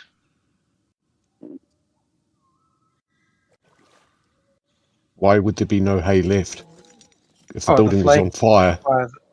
surely we would know. Okay. I haven't heard Yeah, just from we'll you, do everything Hector. we can. What say you, Hector? Safest place around. This is a joke. We're trapped here. I think all we can do is wait. Allison? What say you? I think I defer to your wisdom, and I don't think we need to draw any further attention to us. This is not the battle to win today. So that's 2 of the 5 wins who think we should stay. Torque? Well, I would think that caution, if we've evaded them, then perhaps they will lose interest and think that whoever reported us a liar. In which case, I think it likely that that person will meet a sticky end, which would be a divine justice. It almost doesn't matter what Pastor Biggest Timothy always says then. It's free to stay. What worries me is the cause of this exhaustion. Perhaps they are trying to smoke us out, and even if they don't find us, there won't be anything left for them to eventually find if we do not make a move. Yeah, so to that end, I've made my way up to close to the trapdoor, and I'm sniffing for fire or smoke. Without a perception check, there's fire. You smell roasting meat and vegetation. It doesn't take a genius to survive. They've torched the entire monster menagerie and killed every creature in there. You take a little peek out, and the monster menagerie is on fire. And the usual flapping of the griffin's wings, the hooting of the owlbears, the crowing of the peacock trices, all have fallen silent. And you almost get the impression that they said, well, maybe they're here, maybe they're not. Let's torch the whole place and kill everything, just in case. Right. And is the building we're under on fire? Does that create a danger? No, because it's made of stone, but the creatures inside are obviously dead.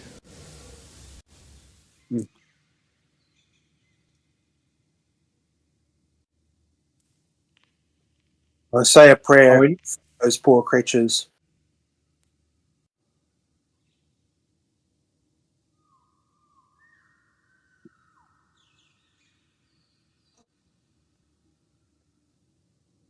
It's time to rest up then. And if you want to, you can take a long rest. At which point, of course, your exhaustion stops.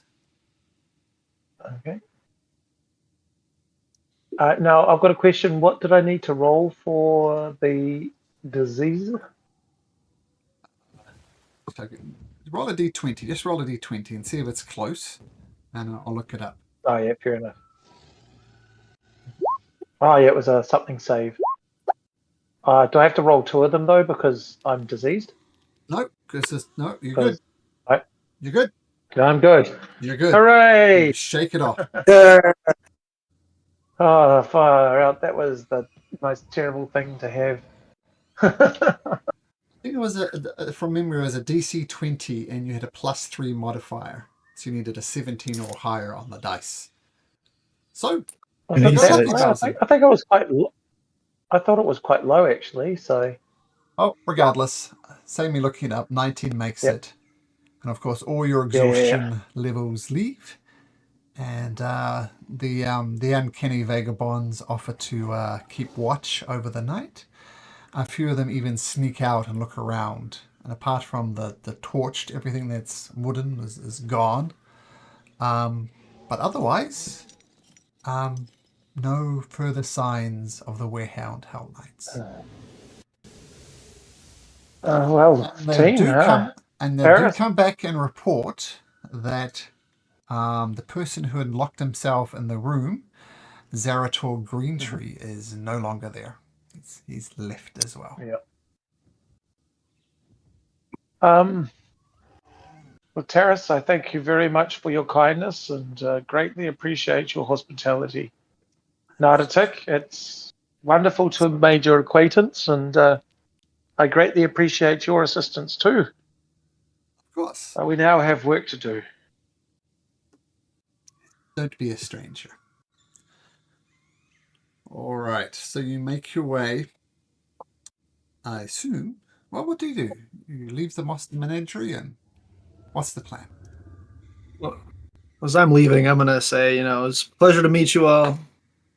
Even if it didn't seem we got along all that well, but if you ever in need of magic, look me up. You're the great mage you claim. I'm sure we'll be doing a deal in the not too distant future. I will look forward to it. Okay, so now So are we going to do? Shit. Sorry, I just stuffed something up. Sorry, as you were. So are we going to go out of? Well, I can't remember the order we were going to do it in. Are we going to go to the next place? We still haven't found a solution to the rain, so probably the Emporium would be our best next bet. What is the mechanical action of the rain? Are we getting like acid damage or anything like that from it? Or At the very least, it's exhaustion. You're running the risk True. of exhaustion. It was such a long trip. There's probably going to be a lot of potential exhaustion stack, which could be very detrimental to whatever we try to do. Certainly. So let's do the Emporium next, then, eh? yeah. Well, depending on what perhaps happens there's to a the magic Emporium, for that barrier. So, sorry, Malcolm. So for that barrier, that dispel magic thing won't work on that barrier either. The cologne that we have. This was no. You need the key. Maybe there's a Yeah, scroll of knock at the Emporium. This is what Nardotik was asking Wizard about. Unless you're a master archmage, don't even bother. Yeah, no, fair enough. No, I was just confirming that before we got into it. Sweet.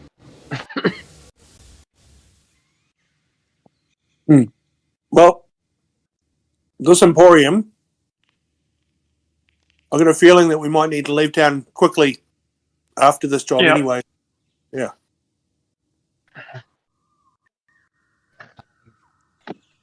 This is the layout once again. Yellow are locks that need to be dispelled. Orange is alarm spells, and red are the glyphs. You would know. So the locks can be picked, can they? Yep, they could. Yep. And all windows, by the way, you can't see in the Emporium from the outside. All the windows are foggy. It looks like just fog inside. And they're all arcane locked as well, which once again Wiz would know. Now Wiz, regardless of whether you can go in there undetected or not, you still need to trigger the 4 pre-locks, all the yellow things. So if you did it alone, you need to visit there, or the bathroom.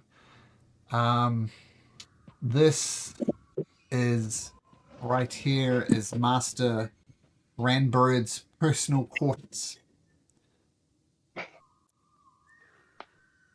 These are the stairs that go up to the top floor, and these are the stairs that also go down to the bottom floor as well. And remember, you have the box of magic nullification. The problem is there's a demon inside it, attached to some type of idol. Yep. So you need to pass through this barrier here, get the idol out, and then get out again. And according to Recio Tane, crossing over to this is incredibly dangerous. So you want to get in, and then you want to get out. What if Master Baradio knows what's in the chest? What if we just go and threaten to open the chest in the Emporium if he doesn't let us into the vault? Yes, because I should imagine that adding one more demon onto this world now would be a good idea, given the demon that now sits upon the throne. Surely he wouldn't want that to happen, and he'd let us downstairs, right?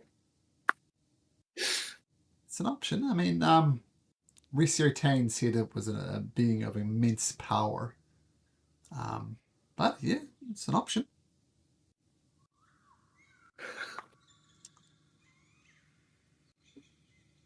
How many people are likely to be in there, Wiz? Do I have that information? 1, 2, 3, 4, 5 apprentices plus Master Ranbird. Wow. Assuming the master has not hired anyone new in my absence, there should be about 5 apprentices and the master as well. Well, Wiz, would you know approximately the routines of these apprentices and Master Ranbird? Like, would they be gathered in one place at one time? Or would they be all spread out across the... Master Ranbird, you have no idea. He comes and goes as he pleases. I know usually at any one point there's 2 or 3 people sleeping. So there's always someone awake within there. This kind of sleep in shifts. And they're all under the tutelage. They're all working there as apprentices of Master Ranbird, learning his tricks. But 2 of them are usually asleep at any one time. It's a rather big building. At any given time, at least 3 of them are awake and perusing the shops, as well as managing the front. But usually 2 of them are sleeping. well, perhaps if we were going to visit your place of rest, you have a bedroom here, right? As an apprentice yourself. That might be the cover in which to come in and just walk straight in. Would that be right? Yeah, would I be able to open up the arcane lock from the inside? I mean, you can walk in the front door. And depending on what hour you go at, it's still open during normal business hours, so there's nothing to stop anybody by walking into the main showroom. But after hours, you're permitted to open this door, like the arcane lock knows to let you in. Like, if I have a room there, do I have a room there? This is your room here. Yeah, so like, would I be able to go into the room by myself and then let them in through the window?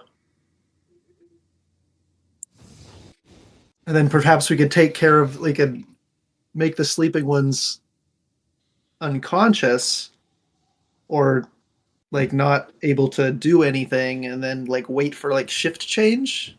and then The windows dispatch. are not openable by you. Front door is, the Okay. window is not.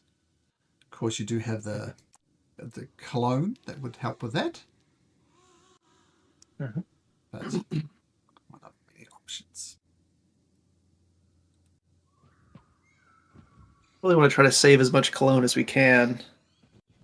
Yeah, I've got 10 sprays of it, but yeah.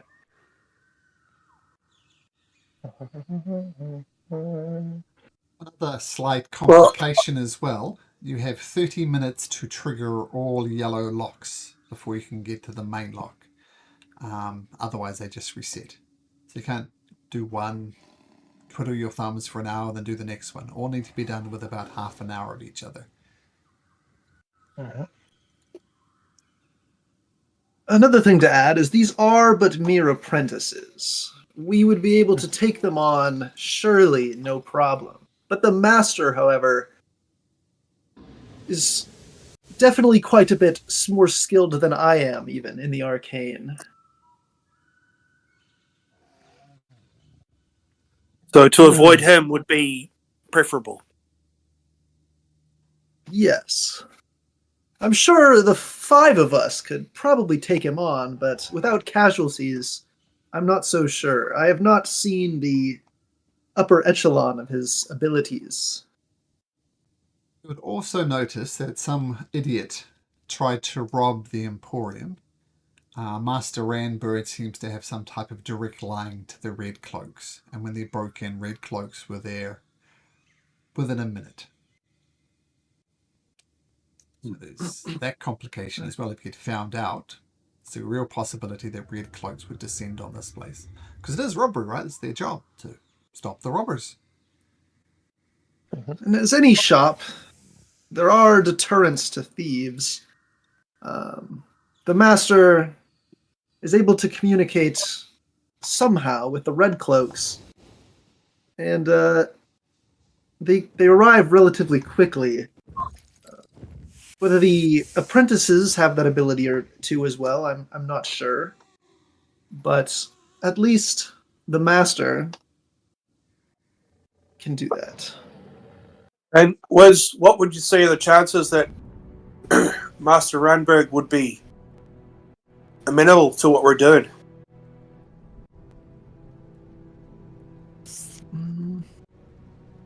It's Insight always worth a check. try. Make an insight check, Wiz. Let's see if you could get a read on what Master Randbird would do. Well, if You're I not could roll above double digits once this session. Oh my gosh. You're unsure, but if you had to place a bet, you would bet on that he would be loyal to the Queen. You're not 100% sure, but yeah, probably loyal to the Queen. What he's most loyal to is knowledge, though. That's what he wants more than anything else, is knowledge. He wants to learn everything there is to know about magic. And you're not sure whether an alliance with the Queen would help him with that or not, so you're unsure. I'm not sure. I did previously inquire on the idea of just walking in and suggesting he allow us use the chest for the sake of the kingdom, but I do not know if he is on the side of the Queen or not. He is someone that does seek knowledge. It'll really depend on whether or not the Queen or us can benefit him more to that regard. Or if it doesn't work out, we could always just threaten to open the chest in the Emporium. I think that's a good backup plan if things really hit hard. Right. Well, how about this as the start of a plan? Wiz getting to his room and using cologne to open the window and get us in. Yep. So that we're all in. And then Wiz going to Randburg and at very least knowing where he is and distracting him while we attempt to disable some of the locks.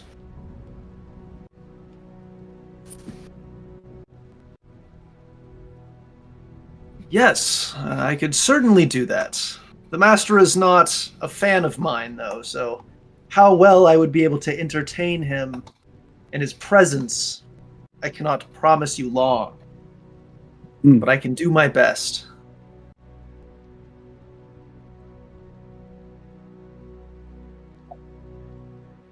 Okay. Were he to discover our treachery, though, your treachery and our presence, I'm gonna hold out the bottle of Misty Step and say, sounds like the perfect opportunity to test how well this works." Literally impossible to do teleportation magic inside of the Emporium. Oh, Literally impossible. He's put wards up against to prevent that. So stop people teleporting in never mind. and teleporting out. And yeah. No teleportation magic allowed.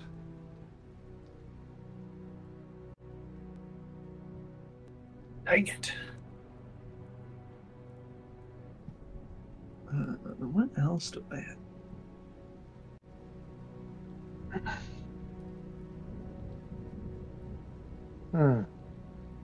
Unfortunately, as a... Sorry, go. But, I was going to say, unfortunately, given that the Master is a better wizard than I am, it's a good chance that any tricks I may have would not work well, or he'd be able to see through them.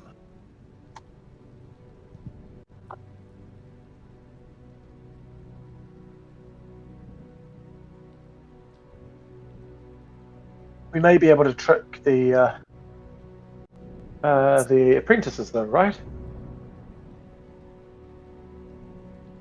I haven't tried myself, but it's certainly a possibility.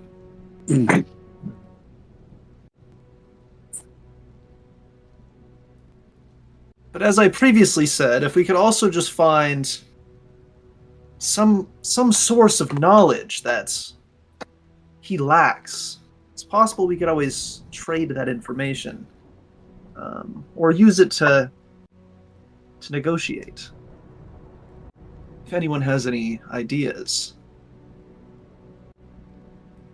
Well, I'm not much one for knowledge.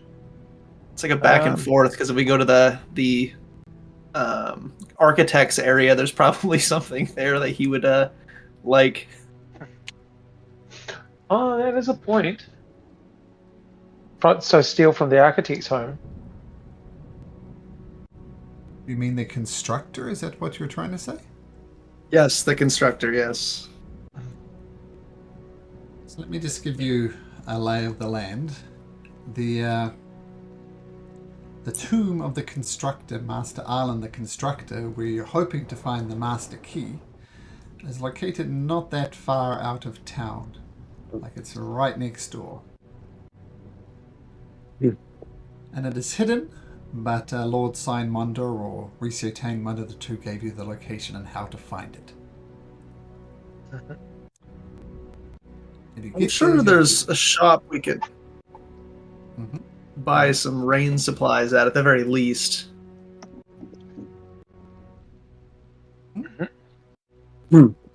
Well, I think because we're here, perhaps, Wiz, if you went in and spoke to the Archmage in some sort of veiled way to gauge his possible willingness to help us, but outwardly to try to find some sort of rain protection that he might at very least be able to give us, then that might be not killing two birds with one stone, but giving us insight into him, and also he might just give us some help on the next part of the quest. I am feeling a little bit like under-equipped as we are to pull off this heist as it stands. You have a point, and if the constructor's tomb potentially holds something that he seeks, or like to further his knowledge, he might be Yeah. willing to just give supplies to help us get there. Yeah. But as in any negotiation, you let him name the price.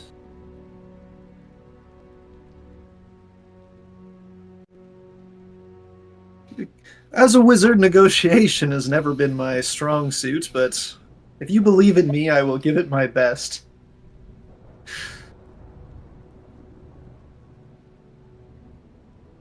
I do believe in you, Wiz, and I would offer guidance.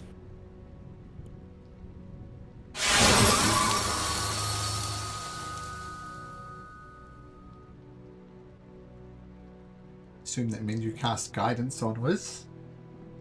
Yeah. Yeah. At the point when he goes in, so he's Sure, got sure. a minute to have a Sure. go, yeah.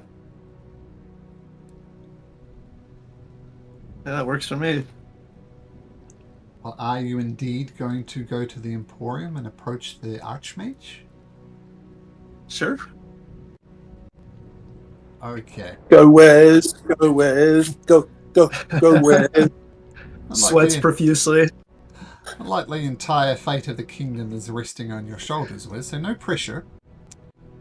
Alright, we'll get to you in a second, Wizard. Wizard, that's your new name.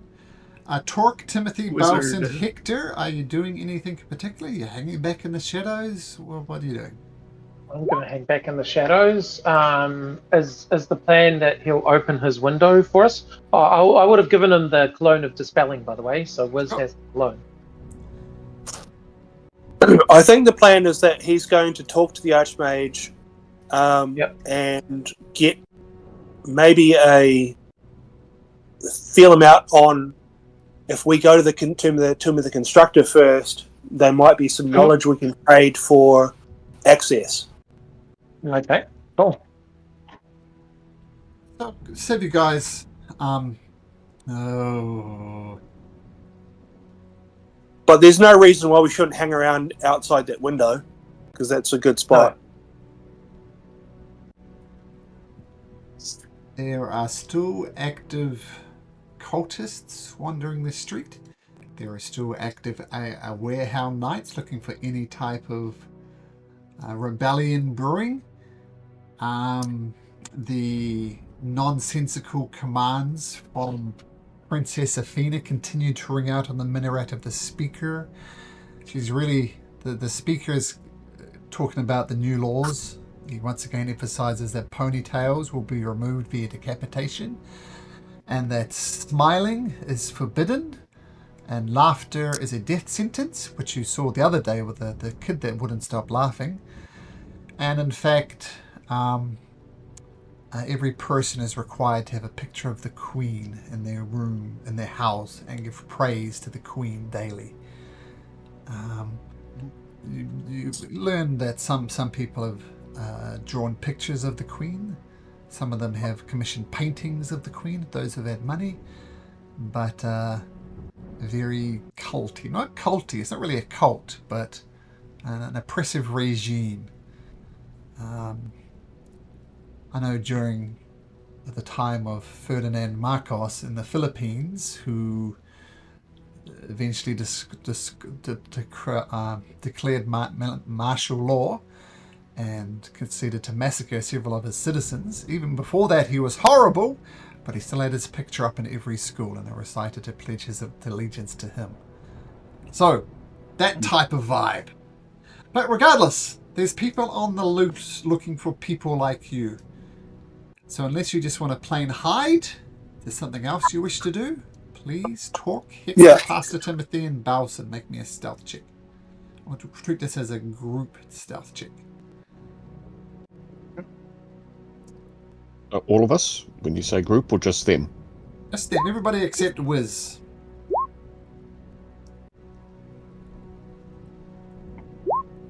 Wow. What did you roll? Torque? 6. Well, Hector's 6. Hector's natural 20 cancels out your 6. And Bowson and Timothy do a pretty good job. So you remain hidden just in an alleyway behind there, having had Wiz point out the location of the doorway to you. Okay, so now back to Wiz in just a second. All right. So you go through the front door, and you see your old mate Drinner Baleguard. Wiz, where have you been? There are jobs here for you to do. Where have you been? Fortunately, the recent proceedings of the Queen in the area has had me unable to return. But I've tried my hardest, and here I am, ready to help. But I need to speak to the Master first. One second. Just stay here for a sec. And you see him go somewhere. And he comes back, and he's washing his hands. And he says, my chamber pot suddenly is full.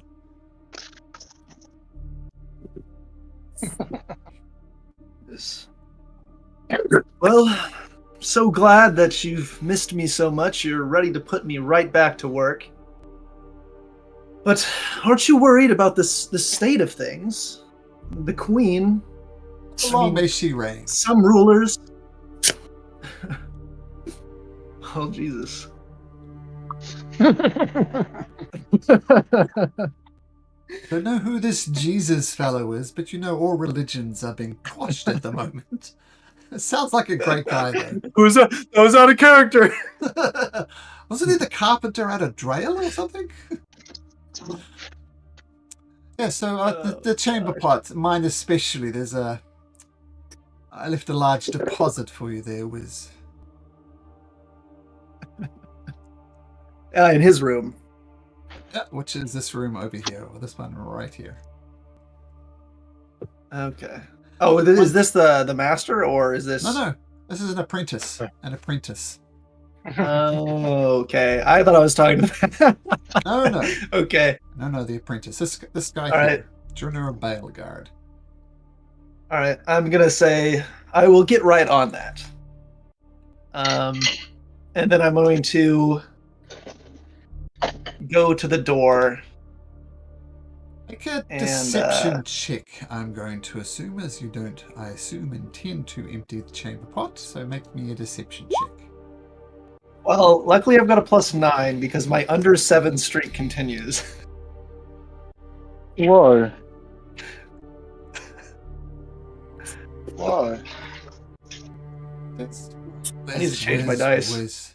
I know you don't like doing this, but it's really quite a stinker I've left in there. Here, let me show you the way. He rolled a natural 20 on his insight, Wiz, so... Jesus Christ. Follow me. Can't have nothing. Oh, I can't get through this. I guess I should open the door first. He can walk through them, I forgot. He's magically gifted. He's under the DM's control. And he opens this door. And what is extra grating about this whole situation, Wiz, which has been going on for as long as you've been here, is a simple magical spell would empty the chamber pot, no problem. A simple cantrip would do it. But the master insists this is all part of the training. You need to learn humility. And Drina opens the door for you and smiles as you see the deposit he left in the chamber pot. I hope it's actually quite small. Like, he thinks he's the big man, but he's only left a tiny turd. Roll D20, see how big the turd is. Yeah, it's a small turd. D20. Of course, he looked like a small turd bastard. And he's just watching me? Yeah. Alright, where are these like the sinks back here? Oh, the thing that you'd be, you take it over to the actual toilets and flush it over here. So it gets more demeaning the more you think about it. All right, I'm Peace gonna toilet. grab the bedpan and I'm gonna start walking towards him, and I'm going to, if I could do a performance on this, I'm going to trip and fling the bedpan all over him. I tell you what, I'm gonna roll a d20 and add 2. Oh, 7. You have to do a performance check greater than 7 to pull off this trip. Jesus, still below a 10, but high enough. Prestidigitation? Oh dear, Pastor Timothy. Oh my God, you're such an idiot! Oh my goodness, that's disgusting! And he cast a simple prestidigitation.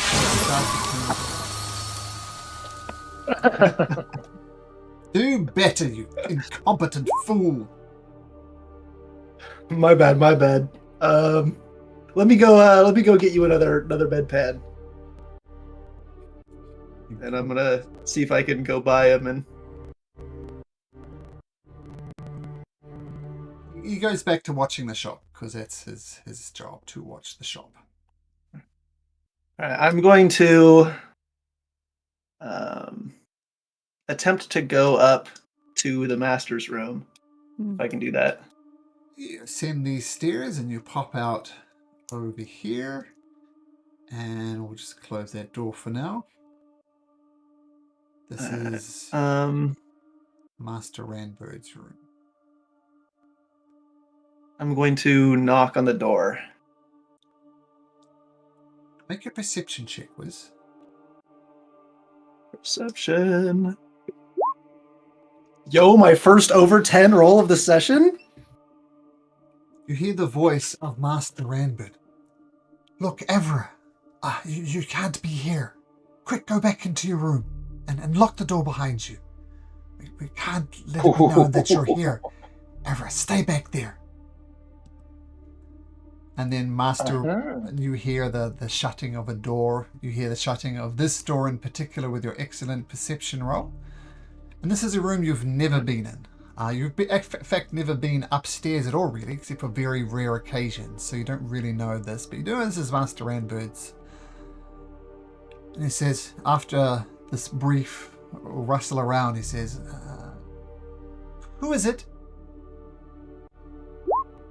Master, I've returned. The balance of power outside is insane. I mean, some people rule through loyalty, but this new queen through fear. It's been rough to get back here. What do you think? Sorry, one more thing. Can everybody please make me an intelligence check? Just a d20 plus your intelligence. Me too? Yeah, everybody, even the people outside.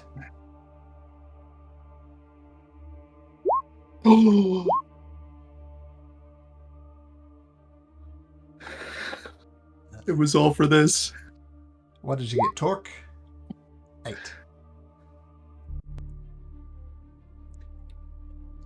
I'm going to see if the players can pick up this. He said, Avra, get back there. Does that mean anything to any of you guys' place? The wife of Rikio Tane? Yep. Well, he Was called her Avrathea? Avrathea, and he called her Avra. Now, if you recall, Riccio Tane said his wife fled and was hunted down by Master Randbird and killed. And Avrathea was playing the, like, leading him on with flirting and stuff. And effectively, Master Randbird fell in love with Avra, even though she was deceiving him the whole time. And I guess the story that Riccio Tane gives is the jilted lover, like, was lied to, and so he hunted her down and killed her. Not before she could steal the chest of magical unification. Ooh. So, maybe you don't. Maybe when you get out. Oh no, Wiz, you rolled it. Yeah, Wiz. Yeah, you Wiz know knows. that Avra and Avrathea are deceptively close names. And sorry, we'll pick it up again. Yep. Was she working there when I was here, or is that before my time? Okay. Before your time. And for that matter, you never saw anybody called Ever wandering around. Okay. Okay. And was that you, Pat, putting the Everthea together, or was that someone else? Gerald. It was Gerald. Gerald got it. Well, 10 points to Gerald. Well done. Yay! 10 points to Gryffindor. Does he get inspiration? If he doesn't have it, yes. Right. Oh, thank you. Thanks. Good paying attention. That's the one note I've taken this whole. That's the one note I've taken this whole campaign. Hey, and it paid off. There we go. There's a lesson in that. All right, so let's start again, Wiz. So you knock on the door. You hear the shuffle of Everett being told to hide with your 23 perception, and you knock on the door, and Master Randbert says, "Who is it? I'm a busy man." Master, it is I, Wiz. I've got important information for you. Fine, come in. There is Master Batillo there. And you know that these are glyphs and alarms, but you can safely walk in. You're immune to them effectively. Okay. I'm going to walk in. How am I going to say this? Well, before we have a chance to think, Master Randbert says, Wiz, where have you been? That's just it. After the coronation, the chaos, I had to take refuge in a tavern known as the Lucky Leap, and there I came across a man by the name of Ricio Tane, and they were hatching a plan to overthrow the queen, and they brought out this chest of magic nullification. And as this was happening, the Queen's Guard showed up and started to ransack the place, and they captured Ricio. I barely managed to escape. And when they were talking to him about who was helping him, he brought up the name Avra. And the hounds everywhere in the town are all looking for this person. And I just wanted to bring this chest to your attention because apparently he got it from here. That is a lot, Wiz. Number one, you mentioned Avra. That was a former student of mine. I found out she was not who she said she was. Let's just say I hunted her down and killed her. She is not a problem, and she was the one who stole the chest of magic nullification. Make me a deception check. I would normally say it's a disadvantage, but I'm going to give you advantage because you did a favor for Master Randbert, in fact, attending the ceremony on his behalf. So I'm just going to see a straight deception roll. 23? So take your first roll. Oh, straight. Disadvantage and advantage, 16. Oh, first of all, thank you for bringing this to my attention, Wiz. I'll be sure to let the Queen know of the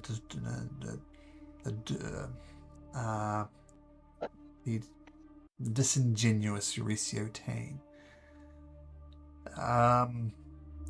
Where's this box of magic nullification now? We should surely bring it to the Queen. I will take care of that much. I will. The Queen's Guard is currently blocking off the tavern, but surely they will disperse, and I will sneak my way in and get this chest for you while you talk to the Queen. One moment. And he brings up a little pieces of copper wire. And he says, my Queen, there is problems in the kingdom. I think it's only fair if you go and investigate Ricio Tane. See what you can find. See what Uh-oh. you can discover.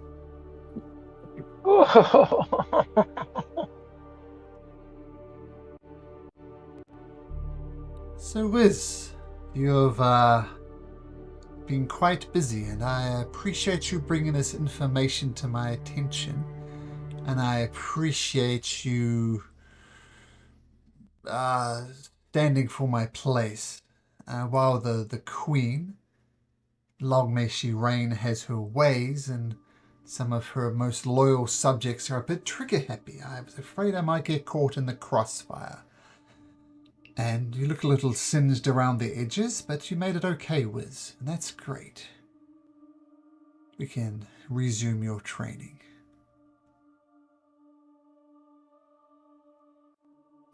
Oh gosh, now I don't know what to do.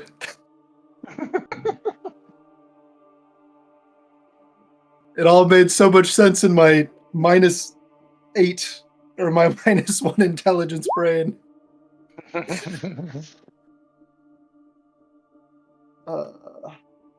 Dang it, I was hoping I could get him out, but I did not realize he can just send a message to the Queen. At least we know where he stands. Oh yeah.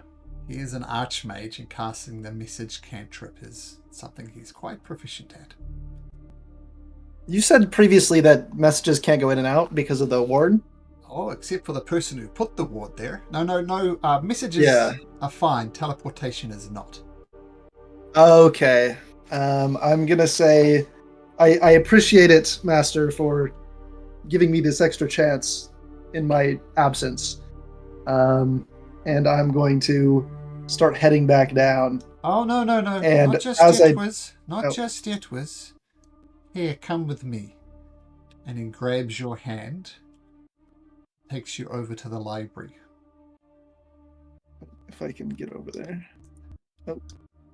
Sorry, he can magically go through doors. I'm not at that level yet. Let me teach you a couple of tricks that I know.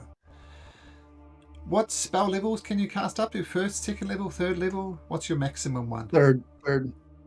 Choose a Third. third level. Choose a third level spell you wish to learn. Oh god. Can I get back to you on that? Sure.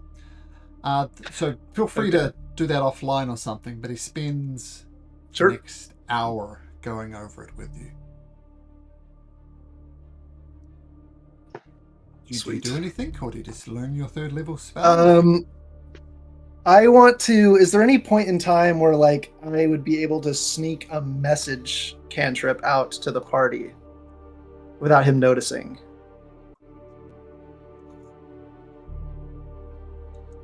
You can certainly. Oh gosh. And if you want to, Uh, it's a sleight of hand check to, like, cast a spell under your breath and do the minimum required hand movements. And by the way, Master Ranbird is literally the strongest person in the kingdom. Check out the strength roll. oh, nice. It's a I good think thing they- I'm not trying to grapple him. I think they would just try to type in 11, but they typed in 1,120 for his strength. So Jesus Christ. typo in the conversion here. What it's going to come down to, Um, if you wish to do this, and actually make an Arcana check. oh, I'm going to choose not to do that then. Well, make gonna wait till the Arcana after. check is free, so no downside to doing it. But make Okay. an Arcana check. You're That's not about in line.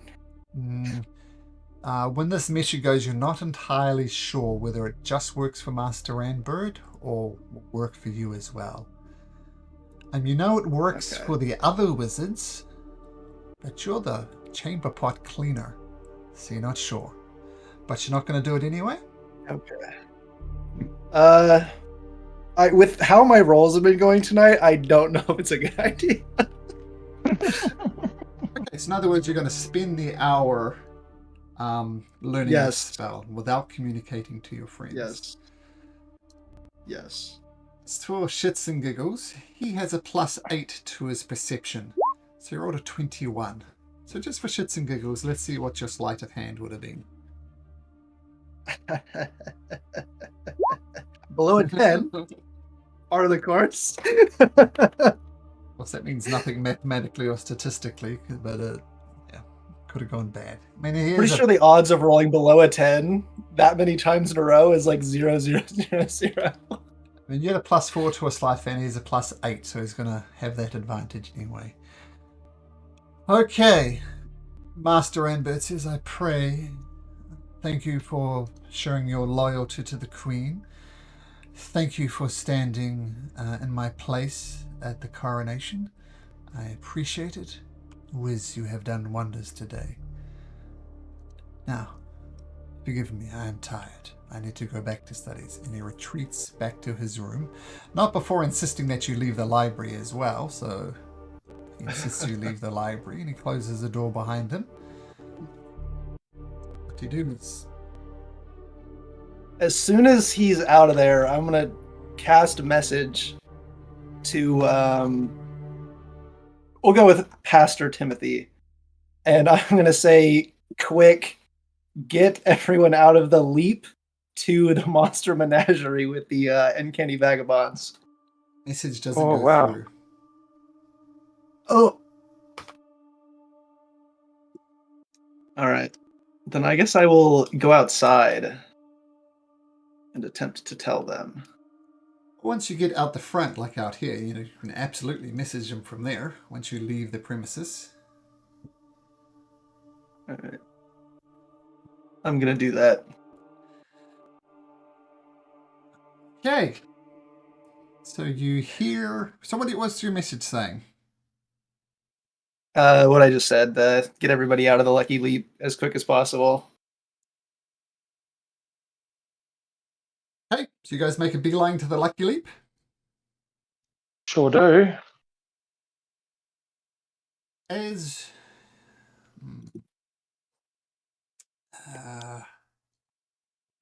right, just What have I done? For a level 3rd spell. Oh, you killed them all.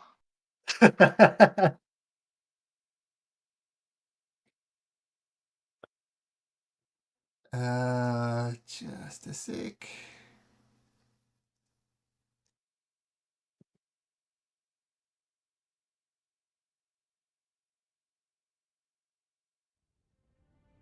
Listen. Victor Wiz. Uh-oh. I hear fire. Sad music. That non-diegetic sort of suggestion of what was happened. Yes, as you rapidly approach the Lucky Leap Tavern. Wait a minute, just a second. What those guys there?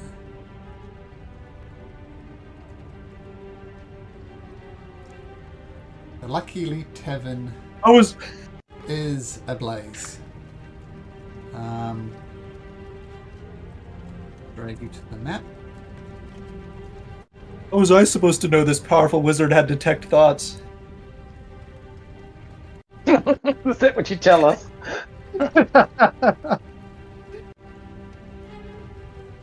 Okay. Yeah, you approach on the scene. The Lucky Leap Tavern is on fire, and it's well ablaze by the time you get there. What do you do? I bust down the front door. Okay. Let's do this. Can you please roll for initiative? Roll for initiative. Initiative. Oops.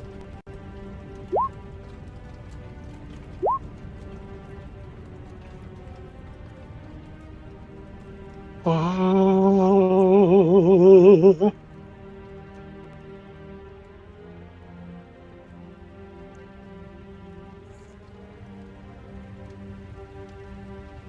There's an initiative button here somewhere. Oh, there we go. So feel free, I dumped you guys over here. Before we get into initiative, feel free to place yourself anywhere you like outside of the door. I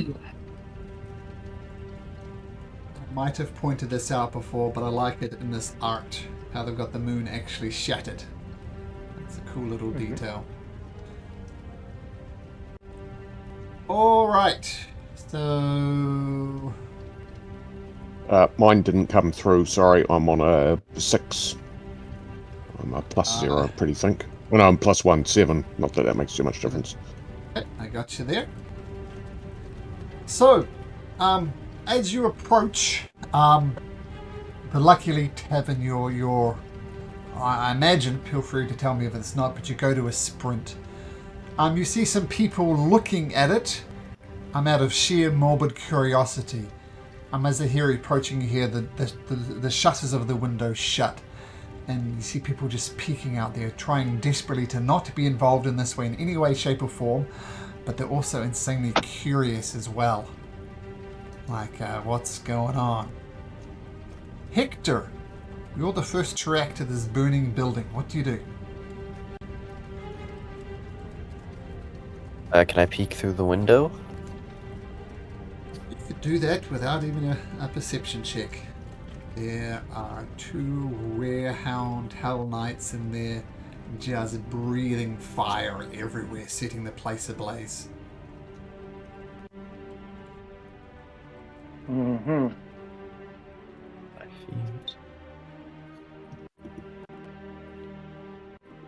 I'm going to blast a chromatic orb through the window at the first guy. Sure. Let's assume you blast away through the window and the window just shatters. So, roll to hit. I'll give you advantage as they wouldn't expect it. So 22 hits. But roll again because you might roll a natural 20, Riley, and that would be awesome. Or a 6.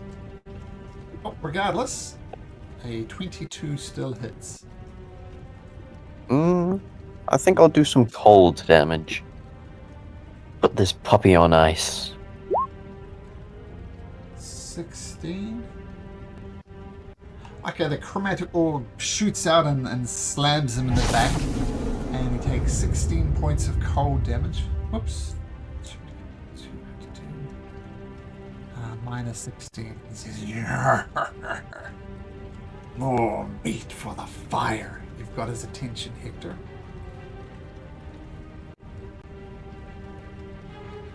I think I'll move away from the window. Is the door open or not? No, the doors are shut. There's no window there, but there's an opening there. In that case, I might just step back so I don't get fired. Okay, Wiz.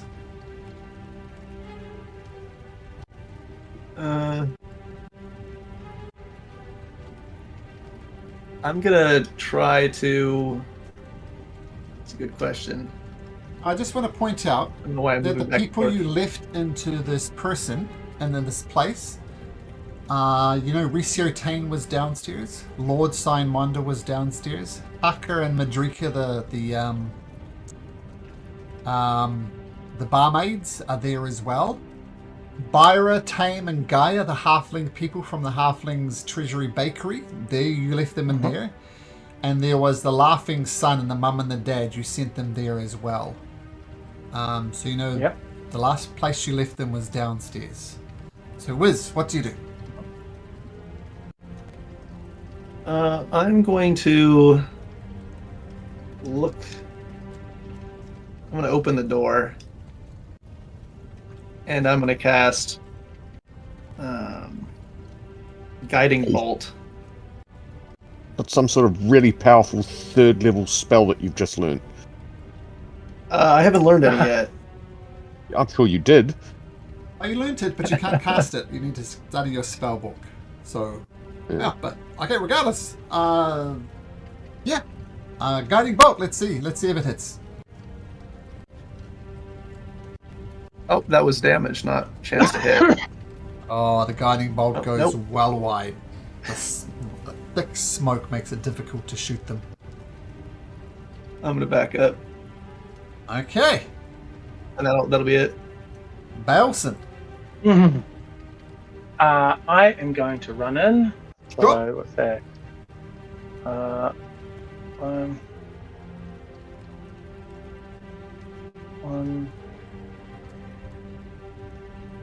Go in. It's not letting me go through this. Oh, door. sorry. Let me just change a setting on the map that allow you to move freely.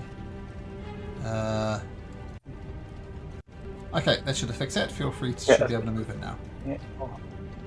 3, 4, 5, 6. Rage away, and I'm going to attack him recklessly. Okay, rage recklessly, nice. So Just say, Mhm. yeah, cool. And so using my short sword on him. So advantage on that. Boom. Does that hit? That does it. Yep. And of course, sneak There you attack go. damage will apply. Yeah, that's a pretty handy sneak attack. And I'm also going to use my whales from the grave and do an automatic D6 on both these other guys. D6 or D4? Sorry, I'll just get it out. Class features. Sweet. What is this one? Whales from the grave. I do another D6, and that goes to both of them automatically. Saves? Okay. Another 4. Cool. Okay, nice. So 18, 20, 22 on him, and 4 on the top one. Got it. Okay, this one with a chromatic orb and a sneak attack is looking damaged, but he's still up. Mm-hmm. Oh. Yes. And I can take a bonus action, but it's only disengage. So I'm just looking at these rogue features. Oh no, I raged, so that was my thing. Yep, sweet, all good. Not all good. You're burning. Take 6 points of fire damage. You run into a burning Oh yeah, building. that's okay. Well, that's what I wanted to do. Warehouse comes over here and he says, "Let's kill this one." And let me see. Bring up his character sheet. Now you remember these guys hit hard and they hit often. It's going to swing his longsword once at advantage. Rolls a dirty 20, Balson. That hits. Let's do all the hits first. At advantage, he rolls a 14. That one's going to miss, I believe, Balson. That certainly misses. Oh, and a 12. So one hit. And he's going to pump a divine smite into this. Unholy smite. So, ooh, not a good roll, but it's also damage from the longsword itself. Whoops. So you take 18 points of damage as he cuts into you. How much of it was piercing? How much of it was the longsword? Oh, good point. The longsword was That 10. gets half. Yeah, so net effect So 13. that's 5 plus 8. 13. Cool. Yeah, good point. Okay, and the other guy's getting ready to raise his sword as well. Actually, I'm just going to roll to see if he gets his fire breath back. He doesn't. So I'll have to put a red dot because he doesn't have his fire breath. Okay, Torque, you watch Balson run in, get beat up. What do you do? Well, I'm going to follow, but I'm not going to be able to get that close. 3, 4, 5, diagonal 6. So I'm going to fire off 2 javelins. Yep. Let's give that a go. Close enough will be We have these a to be straight dirty rolls. 20. Dirty 20 will Dirty hit. 20. Yeah. And the second one, oh, well, maybe I should do that, was 11, so that would be a miss. So here's the one, a lot of damage with that. So it's 5 points of damage to the one immediately to the north, the one that's already injured for significantly. Okay. Cool. So you rush in, throw the javelins. One of them hits. The creature smiles and looks at you. And is that your turn, Torque? That is my turn, correct. At the end of your turn, take 3 points of fire damage as you've entered a burning building. Pass And to since Timothy. I'm fire resistant, that Oh. gets reduced to 1. One. Is that correct? One. Yep, 1. Yep. 1 point of damage. Yep. Okay, maybe you're the man for the job, or the tiefling for the job. Pass to Timothy, what do you do?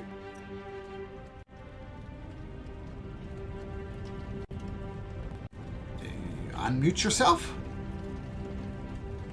They cast a spell of silence on him. Silently, Pastor Timothy rushes forward. Yeah, I move forward to the opening there so I can see inside. And bonus action cast Healing Word on Balsam. Sure. So take 3 points of healing and also make a weapon attack. Yes, sirree. And since you're reckless, you and can it's do still it at reckless, advantage. so Yeah, roll at advantage. Oh, that's going to hit. Oh, beautiful. And take all of these. 13 damage on the one to the north. Beautiful teamwork. The Warehound Knight falls and dies. Mm-hmm. And for my action, I'd like to try to cast Message, even though there may be too much material in the way between me and the downstairs, but I'm going to try to message Richio Tane, saying, get everyone out if you can, send combatants up, we'll perform a pincer motion. Bring up the message spell for me, please. The description of it. Yeah, display in VT. So it's 1 foot of stone. Stone 1 inch. You get no reply. Okay. It might be that the message failed for some reason, or it might be Ricio chooses not to reply, or maybe Ricio can't reply. Yeah. Well, that ends my turn. Yay, it was lucky you guys, the Warehound Knights, went in that order, because this one doesn't get a turn now. Okay, swinging back to the top of the turn order, Hector. I'm going to rush in, brushing past Torque and try and grapple the Warehound tonight. The Warehound Knight will roll, and he'll roll an 11. That's not very good. Oh, That's when he's got a +4. I mean, those are whiz type rolls. Ooh. Yeah, Sorry. I'm taking the weight of the taking the weight of the dice rolls on us this session. That's advantage. My preemptive pun. Yeah, because tentacle them. Your tentacle arm. yeah, you grapple him. His movement is 0. I'll then go in for an attack with my staff. Cool. Here, fetch this, you dog. That's going to miss.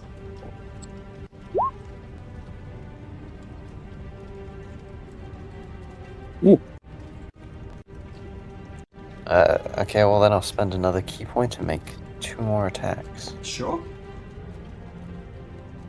Where are my key points gone? He lost his keys. Oh my goodness. That's going to miss as well.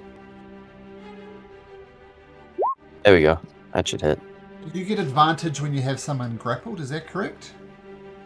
Yeah, I took the grappler feat. Sure. Okay, absolutely. That hits. 23.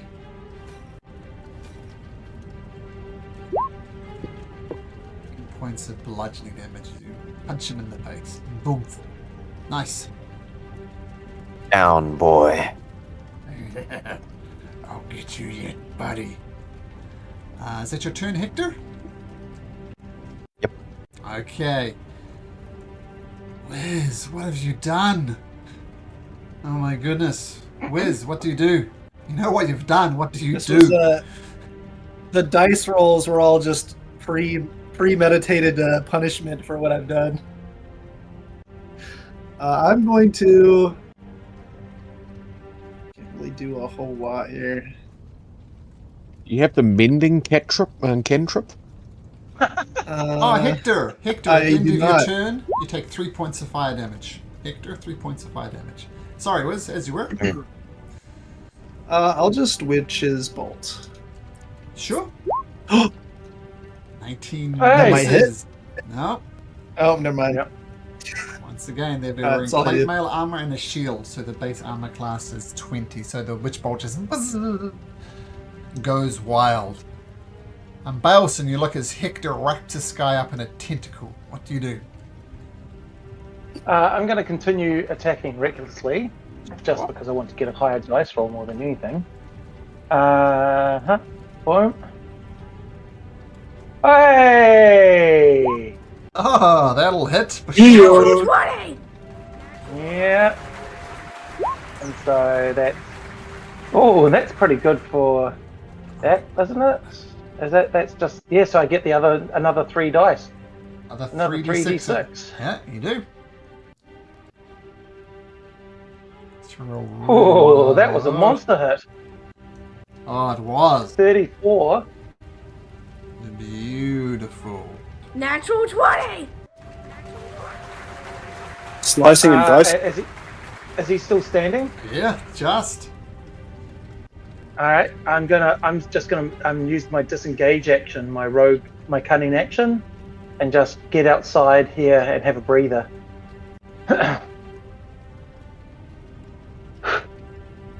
Okay, his turn.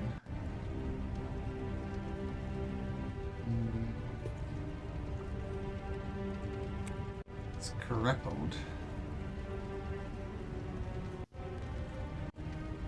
He's going to use one of his actions, one of his attack actions, to try and break the grapple. I was rolling too low. It's a +7 for this. He rolls a natural 20 for a 27, Hector. Oh,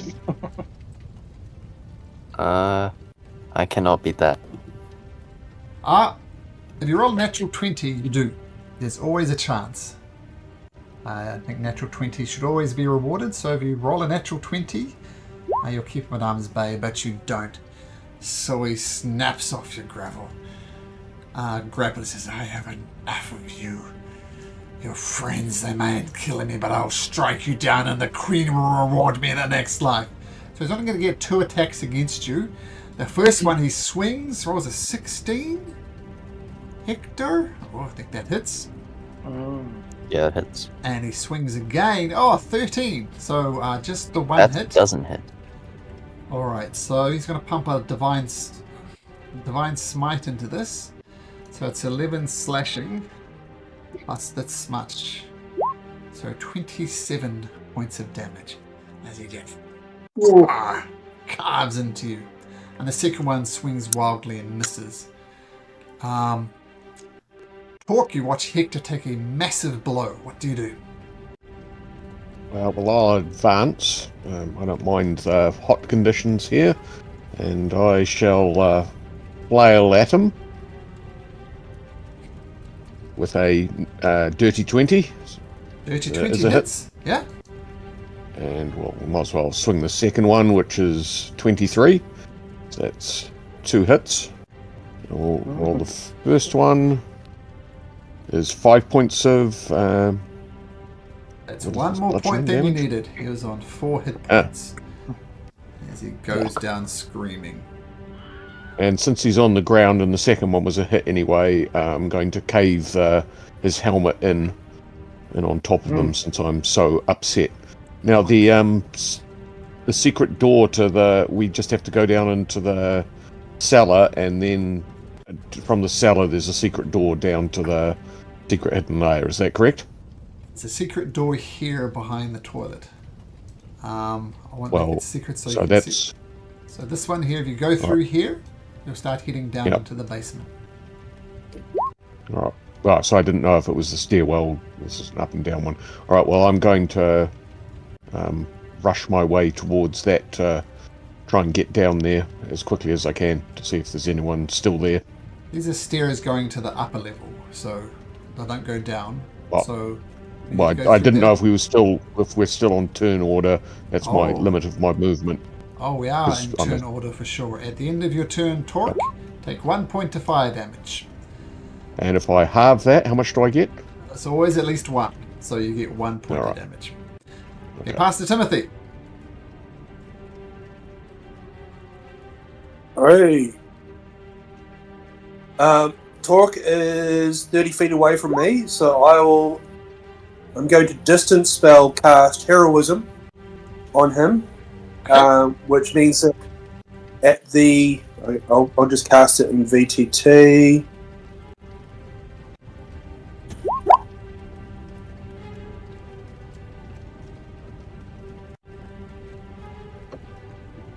It means that... sorry, I'll display... Play in VTT. Fuck. You're casting Heroism. Yeah, displaying VTT. There we go. Doing that. Yeah. You get temporary hit points, 2 temporary hit points at the start of each of your turns, so that might mitigate some of the fire damage. Okay, that's a good idea. I've got my fire resistant undies on, so be good. Okay, And that I'll move back away from the window, and that will end my turn. okay. Hector, what do you do?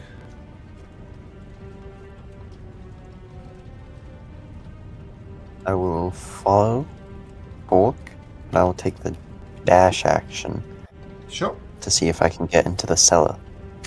Okay, let's just do this now. You take 1 point of fire damage. So how much more movement you got, Hector? Well, I can get there with my full, so I've got 40 more feet of movement. Okay, so you dash through here, go down through the secret passageway at the end behind the bathroom, and you appear over here. And you open the door, and you see several things. You see the bodies of 2 Warehound Knights, and you also see one other body. The body of Lord Signwander.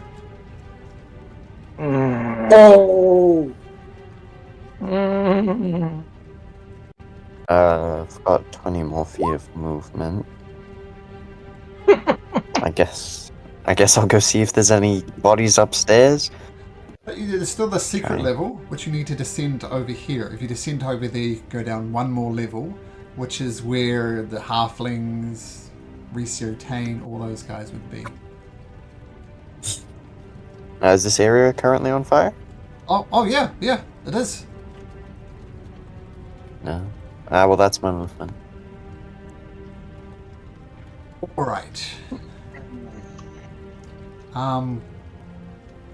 Yeah. I think we'll end it there, guys. There's Pause. pause, a bit of a cliffhanger, and we'll do one more roll. Hector, make a medicine check.